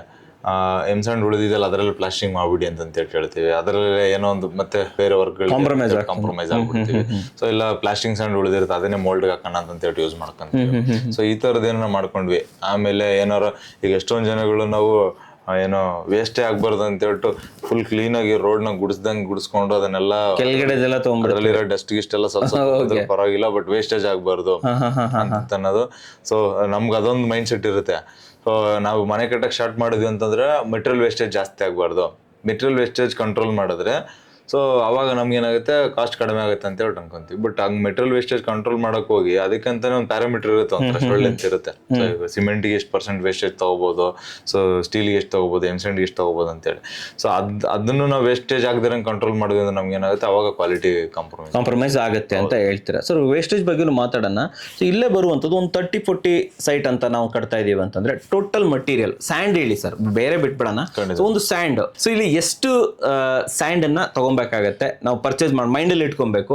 ನೀವು ಟನ್ ಲೆಕ್ಕದಲ್ಲಿ ಹೇಳಿದ್ರು ಓಕೆ, ಇಲ್ಲ ಕಾಸ್ಟ್ ಲೆಕ್ಕದಲ್ಲಿ ಹೇಳಿದ್ರು ಓಕೆ. ಅಂಡ್ ಇಲ್ಲಿ ಎಷ್ಟು % ವೇಸ್ಟೇಜ್ ಬರ್ಬೋದು ಸರ್ ನಮಗೆ? ಖಂಡಿತ ಸರ್, ಯಾಕಂದ್ರೆ ಇವಾಗ ನಾವು ನೋಡೋದಾದ್ರೆ ನಮಗೆ M ಸ್ಯಾಂಡ್ ಅಂತಂತಿದೆ, ಮತ್ತೆ ಪ್ಲಾಸ್ಟಿಂಗ್ ಸ್ಯಾಂಡ್ ಅಂತಂತಿದೆ, ಮತ್ತೆ C ಸ್ಯಾಂಡ್ ಅಂತಂತಿದೆ. ಸೊ ನೀವು ಕೇಳಿದಂಗೆ ಇವಾಗ 30-40 ಸೈಟ್ ಅಲ್ಲಿ ನಾವು ಒಂದು ಡೂಪ್ಲೆಕ್ಸ್ ಮನೆ ಕಟ್ತೀವಿ ಅಂತ ಅನ್ಕೊಳ್ಳೋಣ. ಅಂದ್ರೆ ಗ್ರೌಂಡ್ ಒಂದ್ ಸ್ವಲ್ಪ ಇವಾಗ ಕಾಮನ್ ಪಾರ್ಕಿಂಗ್ ಕಾಮನ್ ಆಗಿದೆ, ಮೇಲ್ಗಡೆ ಒಂದ್ 2 ಫ್ಲೋರ್ ಕಟ್ಕೊಂತೀವಿ ಅಂದ್ರೆ ಒಂದು 30-32 ಚದರ ಕಟ್ತೀವಿ ಅಂದ್ರೆ ಏನೇನು ಆಗುತ್ತೆ ಅಂತ ಹೇಳ್ಬಿಟ್ಟು ನೋಡೋಣ. ಈಗ ಎಕ್ಸ್ಪ್ಲೇನ್ ಮಾಡ್ಬಿಡಿ ಸರ್. ಇವಾಗ ನಮ್ಗೆ ಎಕ್ಸಾಕ್ಟ್ ಆಗಿ ನೋಡೋದಾದ್ರೆ ನೋಡಿ ಸರ್, 30 ಚದರ ಮನೆ ಕಟ್ತೀವಿ ಅಂತಂದ್ರೆ ನಮ್ಗೆ ಇವಾಗ M ಸ್ಯಾಂಡ್ ಮತ್ತೆ C ಸ್ಯಾಂಡ್ ಎರಡನ್ನ ಇವಾಗ ಸಪ್ರೇಟ್ ತರ್ಸ್ಕೊಂತೀವಿ ಅಂತಂದ್ರೆ ಓವರಲ್ಲಿ ನಾವು ಹೇಳೋದಾದ್ರೆ ನಮಗೆ ಒಂದು 4000 CFT ಬೇಕಾಗುತ್ತೆ ಸರ್. 4000 CFT ಅಂದ್ರೆ ಎರಡು ಸೇರಿ M ಸ್ಯಾಂಡ್ C ಸ್ಯಾಂಡ್ ಸೇರಿ. ಓಕೆ, ಅದನ್ನ ನಾವು ಡಿಫ್ರೆನ್ಶಿಯೇಟ್ ಮಾಡ್ತೀವಿ ಅಂತಂದ್ರೆ ಇವಾಗ ಒಂದು 1400 CFT ನಮಗೆ C ಸ್ಯಾಂಡ್ ಬೇಕಾಗುತ್ತೆ. ಸೊ ಒಂದು 2400 ಅಡಿ 2500 ಅಡಿ ನಮಗೆ M ಸ್ಯಾಂಡ್ ಬೇಕಾಗುತ್ತೆ. ಓಕೆ, ಇದನ್ನ ಟನ್ ಅಲ್ಲಿ ಏನಾದರೂ ಕನ್ವರ್ಟ್ ಮಾಡಿ? ಅದೇ ಸರ್, ಇವಾಗ ಯಾಕೆ ನಾನು CFT ನಲ್ಲಿ ಯಾಕೆ ಹೇಳ್ತಾ ಇದ್ದೀನಿ ಅಂತ ಹೇಳಿದ್ರೆ, ಇವಾಗ ಅಗೇನ್ ಗಾಡಿಗಳು ಚೇಂಜಸ್ ಆಗುತ್ತೆ. ಸೊ ಸೊ ಇವಾಗ ನಾವು ಲೋಡ್ ತೊಗೊಂತೀವಿ ಅಂತಂತ ಹೋದಾಗ ನಮಗೆ ಇವಾಗ 400 CFT ವೆಹಿಕಲ್ ಆಗ್ಬೋದು, 10 ವೀಲರ್ ವೆಹಿಕಲ್ ಆಗ್ಬೋದು, ಅದಕ್ಕೆ ಇವಾಗ ವೇರಿಯೇಷನ್ಸ್ ಆಗುತ್ತೆ. ಸೊ ನಾವು ಇವಾಗ ಇದನ್ನೇ ಓವರಾಲ್ ಇವಾಗ ಸಿ ಸ್ಯಾಂಡ್ ಮತ್ತು ಪ್ಲಾಸ್ಟಿಕ್ ಸ್ಯಾಂಡ್ ಎರಡೂ ಸೇರಿ ಸೊ ನಮಗೆ 4000 CFT ಎಮ್ ಸ್ಯಾಂಡ್ ಬೇಕಾಗುತ್ತೆ ಅಂತ ಅನ್ನೋದಾದ್ರೆ ಅದು ನಾವು ಲೋಡ್ ಕನ್ವರ್ಟ್ ಮಾಡಿದ್ವಿ. ಇವಾಗ 400 ಅಡಿ ಗಾಡಿ ಲೋಡ್ ಕನ್ವರ್ಟ್ ಮಾಡಿದ್ವಿ. ಅದನ್ನ ನಾವು ಇವಾಗ ಗಾಡಿ ಲೆಕ್ಕಕ್ಕೆ ಹೋಗ್ತೀವಿ ಅಂತಂದ್ರೆ ನಮ್ಗೊಂದು 10 ರಿಂದ 12 ಲೋಡ್ ಗಾಡಿ ಎಮ್ ಸ್ಯಾಂಡ್ ಮತ್ತೆ ಸಿ ಸ್ಯಾಂಡ್ ಬೇಕಾಗುತ್ತೆ ಅನ್ಬೋದು. 10 ರಿಂದ 12 ಲೋಡ್ ಟನ್ನ ಲೋಡ್ ಸರ್, ಲೋಡ್ಸ್. ಅದನ್ನ ಇವಾಗ ನಾವು ಟನ್ನೇಜ್ಗೆ ಅಂತ ಡಿವೈಡ್ ಮಾಡ್ತಾ ಇಲ್ಲ, ಯಾಕಂದ್ರೆ ನಾವು ಎಕ್ಸಾಕ್ಟ್ ಆಗಿ ಏನಂತಂದ್ರೆ CFT ಅಂತ ಕೊಡ್ತಾ ಇದ್ದೀವಿ. CFT ಕೊಡ್ತಾ ಇದ್ರೆ ಅಂದ್ರೆ ಎಕ್ಸಾಕ್ಟ್ ಆಗಿರ್ಲಿ ಅಂತ ಹೇಳಿ 10 ರಿಂದ 12ರಲ್ಲಿ ನಮ್ಗೊಂದು 5 ಲೋಡು ಕಾಂಕ್ರೀಟ್ ಬರ್ಬೋದು, ಇನ್ನೊಂದು 5-6 ಲೋಡು ನಮಗೆ ಅಂದ್ರೆ 70-30 ಇಲ್ಲಾಂದ್ರೆ 65-35 ರೇಷನ್ ಅಲ್ಲಿ ಎಮ್ ಸ್ಯಾಂಡ್ ಮತ್ತೆ ಸಿ ಸ್ಯಾಂಡ್ ವರ್ಕೌಟ್ ಆಗುತ್ತೆ. ಓಕೆ. ಅಂಡ್ ಅದೇ ತರ ನಮ್ಗೆ ಪ್ಲಾಸ್ಟಿಂಗ್ ಬಂದ್ವಿ, ಅದೇ same building external plastering internal plastering ಎಲ್ಲಾ ಕಡೆ ಮಾಡ್ತೀವಿ ಅಂತಂದ್ರೆ ಇದು ನಮ್ಗೆ ಹತ್ತತ್ರ ನೋಡಿ 4000 CFT ಎಮ್ ಸ್ಯಾಂಡ್ ಪೂರ್ತಿ ಸ್ಟ್ರಕ್ಚರ್ ಆಯ್ತು ಅಂತಂದ್ರೆ ನಮ್ಗೆ ಅಗೇನು ಒಂದು 1800 ರಿಂದ 2000 ಅಡಿ. ಸೊ 2000 ಅಡಿ ನಮ್ಗೆ ಏನಾಗುತ್ತೆ ಅಂದ್ರೆ ಪ್ಲಾಸ್ಟಿಂಗ್ ಸ್ಯಾಂಡೇ ಬೇಕಾಗುತ್ತೆ. ಸೊ ಪ್ಲಾಸ್ಟಿಂಗ್ ಸ್ಯಾಂಡ್ ಯಾಕಂದ್ರೆ ಒಳಗಡೆ ಇಂಟರ್ನಲ್ ಪ್ಲಾಸ್ಟಿಂಗ್ ಎಕ್ಸ್ಟರ್ನಲ್ ಪ್ಲಾಸ್ಟಿಂಗ್ ಎಲ್ಲ ಬರೋದ್ರಿಂದ ಸೊ ನಮಗೆ 2000 CFT ಅಂತ ಹೇಳಿದ್ರೆ ನಮ್ಗೆ ಅರೌಂಡ್ 4 ರಿಂದ 5-6 ಲೋಡ್ ಒಳಗಡೆ ಕವರ್ ಅಪ್ ಆಗುತ್ತೆ. P sand. So P sand ಅಂತ ಬಂದಾಗ ಒಂದು ಡುಪ್ಲೆಕ್ಸ್ ಮನೆ ಕಟ್ತಾ ಇದ್ರ 2 BHK 3 BHK. ಸೊ ನೀವ್ ಹೇಳ್ತಾ ಇರೋದು 5 ಲೋಡ್ ಪಿ ಸ್ಯಾಂಡ್ ಬೇಕು, 12 to 13 load M and C sand ಬೇಕು, ಕಂಬೈಂಡ್ ಆಗಿ ಬೇಕು ಅಂತ ಹೇಳ್ತೀರಾ. ಅದೇನಂದ್ರೆ ಒಂದು 30 ಚದರದ ಮನೆ ಆವರೇಜ್ ಆಗಿ 30 ಚದರದ ಮನೆ. Okay fine. ಸರ್ ಈಗ ಫೈನಲ್ ಒಂದು ಕ್ವಶನ್ ಕೇಳ್ಬಿಡ್ತೀನಿ. ಸೊ ನಿಮ್ಮ ತುಂಬಾ ಪ್ರಾಜೆಕ್ಟ್ ನಡೀತಾ ಇದೆ. ಸೊ ನೀವು ಈ ಕ್ವಾಲಿಟಿ ಕಂಟ್ರೋಲ್ ಮಾಡಬೇಕು, ಕ್ವಾಲಿಟಿ ನೋಡ್ಕೊಬೇಕು, ಯಾಕಂದ್ರೆ ನಿಮ್ಗೆ ಲಾಸು ಕೂಡ ಆಗಬಾರ್ದು. ಕ್ವಾಂಟಿಟಿ ಕ್ವಾಲಿಟಿ ಎರಡು ಚೆಕ್ ಮಾಡಿದ್ವಿ. ಇವೆಲ್ಲ ಹೇಗೆ ಮೇಂಟೈನ್ ಮಾಡ್ತೀರಾ ಸರ್? ಇದನ್ನ ಮಾಡ್ತಾ ಇರೋ ಮೆಥಡೇನೆ ಇದು ಸರ್. ಏನಂತಂದ್ರೆ ಇವಾಗ ನೋಡಿ ನಾವು ಒಂದು ಪ್ರಾಜೆಕ್ಟ್ ಅಂತಂದಿದ ತಕ್ಷಣನೇ ಸೊ ಫಸ್ಟ್ ಥಿಂಗ್ ನಾವ್ ಏನ್ ಮಾಡ್ತೀವಿ ಅಂತ ಹೇಳಿದ್ರೆ ಫಸ್ಟ್ ಅದಕ್ಕೆ ಕ್ವಾಂಟಿಟೀಸ್ ತೆಗೆದು ಬಿಡ್ತೀವಿ. ಸೊ ನಮಗೆ ನಮ್ದೇ ಒಂದು ಥ್ರೆಶೋಲ್ಡ್ ಅಂತ ಇಟ್ಕೊಂಡಿದೀವಿ. ಸೊ ಅದ್ರೊಳಗಡೆ ಏನು ಎಮ್ ಸ್ಯಾಂಡ್ ಎಷ್ಟು ಖರ್ಚಾಗುತ್ತೆ ಈ ಪ್ರಾಜೆಕ್ಟ್ಗೆ, ಆಮೇಲೆ ಪಿ ಸ್ಯಾಂಡ್ ಎಷ್ಟು ಖರ್ಚಾಗುತ್ತೆ, ಪ್ಲಸ್ ಸಿ ಸ್ಯಾಂಡ್ ಎಷ್ಟು ಖರ್ಚಾಗುತ್ತೆ ಅಂತ ಹೇಳ್ಬಿಟ್ಟು ಒಂದು ಕ್ವಾಂಟಿಟಿ ಅರೈವ್ ಆಗಿ ಇಟ್ಟಿರ್ತೀವಿ. ಸ್ಟಾರ್ಟಿಂಗ್ ಸೊ ಬರ್ದಿಟ್ಕೊಂಡಿದ್ದಾದ್ಮೇಲೆ ನಮಗೆ ಆಮೇಲೆ ಅದನ್ನ ಏನ್ ಮಾಡ್ತೀವಿ ಅಂತಂದ್ರೆ ಸ್ಟೇಜ್ ವೈಸ್ ಗೆ ಬ್ರೇಕ್ ಡೌನ್ ಮಾಡ್ತೀವಿ. ಅಂದ್ರೆ ಸ್ಟಾರ್ಟಿಂಗ್ ಇಂದ ಪ್ಲಿಂತ್ ಗಂಟ ಇಷ್ಟು ಹೋಗ್ಬೇಕು, ಎಮ್ ಸ್ಯಾಂಡ್ ಕೊಟ್ವಿ ಅಂದ್ರೆ ಇಷ್ಟು ಲೋಡ್ ಕೊಡ್ಬೋದು, ಸೊ ಸಿ ಸ್ಯಾಂಡ್ ಕೊಟ್ವಿ ಅಂದ್ರೆ ಇಷ್ಟು ಲೋಡ್ ಕೊಡ್ಬೋದು, ಮತ್ತೆ ಪ್ಲಾಸ್ಟಿಂಗ್ ಸ್ಯಾಂಡ್ ಕೊಟ್ವಿ ಅಂದ್ರೆ ಇಷ್ಟು ಕೊಡ್ಬೋದು ಅಂತೇಳಿ. ಸೊ ಅಲ್ಲೇನಾದ್ರೂ ನಮಗೆ ಆ ಲೆವೆಲ್ ಅಲ್ಲಿ for example ground floor mould ಇರುತ್ತೆ. ಸೊ ಗ್ರೌಂಡ್ ಫ್ಲೋರ್ ಮೋಲ್ಡ್ ಅಲ್ಲಿ ನಮ್ಗೆ ಒಂದು 4 ಲೋಡ್ 3 ಲೋಡ್ ಹೋಗ್ಬೇಕಾಗಿರುತ್ತೆ ಅನ್ಕೊಳ್ಳೋಣ. ಸೊ ಅವ್ರೇನೋ 4 ಲೋಡ್ ಆರ್ಡರ್ ಮಾಡ್ತಿದ್ದಾರೆ ಇಂಜಿನಿಯರ್ ಅಂತ ಹೇಳಿದ್ರೆ ನಾವು ಅಲ್ಲಿ ಕೊಡಲ್ಲ. ಅಂದ್ರೆ ನಮ್ಮ QS ಟೀಮ್ ಇಂದ ಏನ್ ಮಾಡಿದ್ರೆ ಅದಕ್ಕೆ ಕ್ವಶನ್ ಮಾಡ್ತಾರೆ, ಯಾಕೆ ಏನಕ್ಕೆ ನೀನ್ ಮಾಡಿದ ಕೆಲ್ಸಕ್ಕೆ ಇಷ್ಟೇ ಸ್ಯಾಂಡ್ ಹೋಗ್ಬೇಕು, ಯಾಕೆ ಜಾಸ್ತಿ ತಗೊಂತಾ ಇದೆಯಾ, ಹಿಂಗ್ ಮಾಡ್ತೀರಾ ನೀವು? ಈ ತರದ್ದು ಅವರು QS ಅಪ್ರೂವಲ್ ಆಗದೇನೆ ನಮ್ ಮುಂದೆ ಮೆಟೀರಿಯಲ್ ಅದು ಪ್ರೊಕ್ಯೂರ್ಮೆಂಟ್ ಹೋಗೋದೇ ಇಲ್ಲ. ಈ ತರ ಎಲ್ಲ ಇರುತ್ತೆ. ಇಲ್ಲಾಂದ್ರೆ ನಮ್ಗೆ ಎಲ್ಲಿ ಸರ್ ಮುಳುಗಿಸ್ಬಿಡ್ತಾರೆ, ಮೇಸ್ತ್ರಿನೂ ಮುಳುಗಿಸ್ಬಿಡ್ತಾನೆ.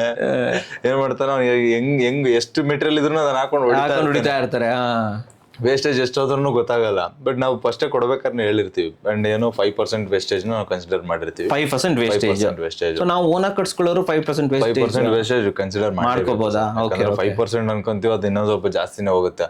ಯಾಕಂದ್ರೆ 5 to 10% ಗಂಟ ಹೋಗುತ್ತೆ. ಬಟ್ ಎಷ್ಟೊಂದು ಓನರ್ಗಳು ಏನ್ ಮಾಡ್ಬಿಡ್ತಾರೆ, ಅವ್ರ ಅರ್ಜೆನ್ಸಿನಲ್ಲಿ ವೇಸ್ಟೇಜ್ ಆಗ್ಬಾರ್ದು ಅಂತ ಹೇಳಿ ಒಂದು ತಿನ್ ಲೇಯರ್ ಎಮ್ ಸ್ಯಾಂಡ್ ಇರುತ್ತೆ, ಅದನ್ನೆಲ್ಲ ಕ್ಲೀನ್ ಮಾಡಕ್ ಸ್ಟಾರ್ಟಿಂಗ್ ಅಲ್ಲಿ ಹೇಳಿದ್ರಲ್ಲ, ಅದೆಲ್ಲ ಕ್ಲೀನ್ ಮಾಡಕ್ ಅಂತ ಹೇಳ್ಬಿಟ್ಟು ಒಂದು ಲೇಬರ್ನ ವೇಸ್ಟ್ ಮಾಡ್ತಾರೆ. ಸೊ ಮೆಟೀರಿಯಲ್ ವೇಸ್ಟ್ ಮಾಡಬಾರ್ದು ಅಂತ ಹೇಳಿ.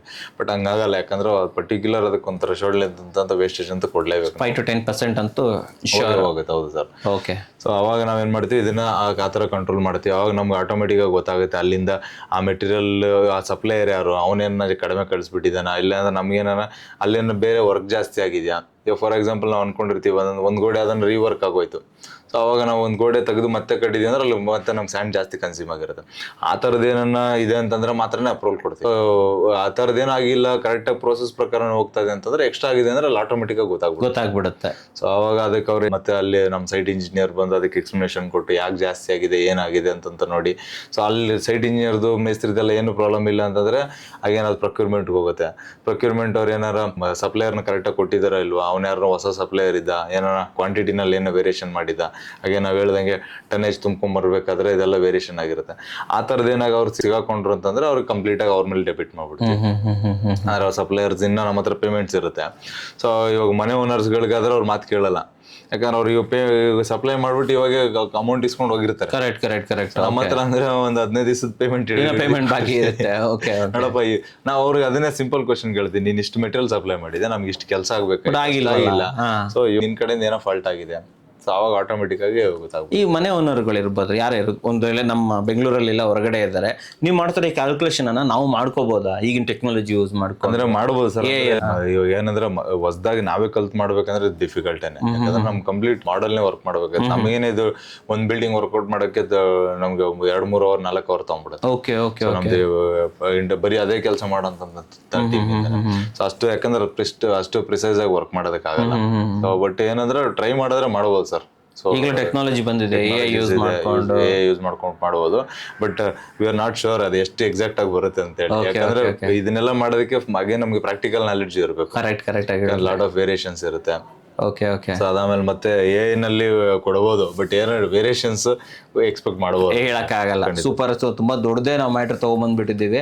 ಸೊ ಫೈನಲ್ ಆಗಿ ಯಾರು ಮನೆ ಕಟ್ಟಬೇಕು ಅಂತ ಇದ್ದಾರೆ, ಕನಸಿನ ಮನೆ, ಸೊ ಅಂಥವ್ರಿಗೆ ಏನ್ ಹೇಳಕ್ ಇಷ್ಟಪಡ್ತಾರೆ ನಿಮ್ ಕಡೆ ಒಂದು ಮೆಸೇಜ್? ಸರ್, ಕನಸಿನ ಮನೆ ಕಟ್ಕೊಳ್ಳೋರಿಗೆ 100% ಏನಂತಂದ್ರೆ ಬರೀ ಸ್ಯಾಂಡ್ ಬಗ್ಗೆನೇ ಮಾತಾಡಿರೋದ್ರಿಂದ ಸೊ ಸ್ಯಾಂಡ್ ನ ಪ್ರಾಪರ್ ಆಗಿ ಯೂಸ್ ಮಾಡಿ. ಯಾಕಂತಂದ್ರೆ ನೀವೇನ ಕಟ್ಕೊಂತಿದ್ದೀರಾ ಅಂತ ಹೇಳಿದ್ರೆ, ಸೊ ಸ್ಯಾಂಡ್ ಇಂದಾನೆ ತುಂಬಾ ಕೆಲಸಗಳಾಗೋದಿದೆ. ಯಾಕಂದ್ರೆ ಬೈಂಡಿಂಗು, ಡ್ಯೂರಬಿಲಿಟಿ ಎಲ್ಲ ಡಿಪೆಂಡ್ ಆಗಿರೋದು ಸ್ಯಾಂಡ್ ಇಂದಾನೆ.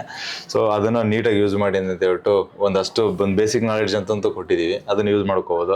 ಇಲ್ಲ ಈ ತಲೆನೋವು ಯಾವ್ದನ್ನು ಬೇಡ, ಸೊ ನೀಟಾಗಿರ್ಲಿ, ಎಲ್ಲಾ ತಲೆನೋವನ್ನು RCC ಅವ್ರ ಮೇಲೆ ರೆಡಿ ಇದೀರ ಅಂತಂದ್ರೆ, ಸೊ ನಮ್ಗೆ ಇದೆಲ್ಲ ನೋಡ್ಕೊಂಡು ಕ್ಲೀನ್ ಆಗಿ ಕಟ್ಕೊಡ್ರಪ್ಪ ಅಂತಂದ್ರೆ always welcome to RCC. Ready ಇದ್ದೀರಾ? ನಾವು ರೆಡಿ ಇರ್ತೀವಿ. ಈ ತರದ ಎಲ್ಲಾ ತರದನ್ನು ಕೂಡ R&D ಮಾಡ್ಕೊಂಡು, ಸೊ ಪ್ರತಿಯೊಂದು ಕೂಡ ಫೀಲ್ಡ್ ಟೆಸ್ಟ್ ಮಾಡ್ಕೊಂಡು ಅಂಡ್ ಎಲ್ಲ ಸಪ್ಲೈಯರ್ಗೂ ಅಷ್ಟೇ ನೆಕ್ ಟು ನೆಕ್ ಕಮಿಟ್ಮೆಂಟ್ ಇಟ್ಕೊಂಡು ಕೆಲಸ ಮಾಡ್ತಾ ಇರ್ತೀವಿ. ಸೊ ಹಂಗಾಗಿ ನಿಮ್ಮ ಮನೇನ ಅಷ್ಟೇ ಜವಾಬ್ದಾರಿಯಿಂದ ಕಟ್ತೀವಿ. ಅಂಡ್ ನಾವು ಕೂಡ ಲಾಸ್ ಆಗದೆ ಇರೋದಕ್ಕೆ ಏನೇನು ಪ್ಯಾರಾಮೀಟರ್ಸ್ ಯೂಸ್ ಮಾಡ್ತೀವಿ ಅಂತ ಹೇಳಿದ್ವಿ. ಸೊ ಅದ್ರ ಪ್ರಕಾರ 100% ಒಂದು ಕ್ವಾಲಿಟಿ ಮನೆನ ಕಟ್ಕೊಡ್ತೀವಿ. So welcome all of you for RCC ಅಂತ. ಸೂಪರ್ ಆಗಿ ಹೇಳಿದ್ರೆ, ಒಳ್ಳೊಳ್ಳೆ ಆಫರ್ ಕೂಡ ನಡೀತಾ ಇರುತ್ತೆ RCCಲಿ. ಅಂಡ್ ಮೇನ್ ಆಗಿ ಇದು ಮಾಡಿರೋದು ನಿಮ್ಮ ನಾಲೆಜ್ಗೋಸ್ಕರ, ಅದು ತುಂಬಾ ಇಂಪಾರ್ಟೆಂಟ್. ದಯವಿಟ್ಟು ವಿಡಿಯೋ ಶೇರ್ ಮಾಡಿ, ನಿಮ್ಮ ಹತ್ರನೇ ನಾಲೆಜ್ ಇಟ್ಕೋಬೇಡಿ. ನಾವು ತುಂಬಾ ಕ್ರಿಟಿಕಲ್ ನಾಲೆಜ್ ಇದೆ, ಯಾರು ಹೇಳಲ್ಲ ನಿಮ್ಗೆ ಅಂತಂದ್ರೆ ನಾವು ನಿಮ್ಗೆ ಹೇಳಿದೀವಿ ಅಂತಂದ್ಮೇಲೆ ನೀವು ನಿಮ್ಮ ಫ್ರೆಂಡ್ಸ್ ಅಂಡ್ ಫ್ಯಾಮಿಲಿ ಜೊತೆ ದಯವಿಟ್ಟು ವಿಡಿಯೋ ಶೇರ್ ಮಾಡೋದನ್ನ ಮರಿಬೇಡಿ. ಅಷ್ಟೇ ಇಲ್ಲದೆ ವಿಡಿಯೋ ಇಷ್ಟ ಆದರೆ ಲೈಕ್ ಮಾಡಿ, ಇಷ್ಟ ಆಗಿಲ್ಲ ಡಿಸ್ಲೈಕ್ ಮಾಡಿ, ಏನಾದರೂ ಸಬ್ಸ್ಕ್ರೈಬ್ ಅಂತೂ ಮಾಡಲೇಬೇಕು. ಯಾಕಂದ್ರೆ ಕನ್ನಡಿಗರನ್ನ ಬೆಳೆಸಬೇಕು. ಸರ್, ನಮ್ಮ ವೀಕ್ಷಕರಿಗೆ ಒಂದು ಕ್ವಾಲಿಟಿ ನಾಲೆಜ್ ಮ್ಯಾಟ್ರನ್ನ ತಗೊಂಡ್ಬಂದಿದ್ದಕ್ಕೆ ಧನ್ಯವಾದಗಳು. ಧನ್ಯವಾದಗಳು ವೀಕ್ಷಕರೇ.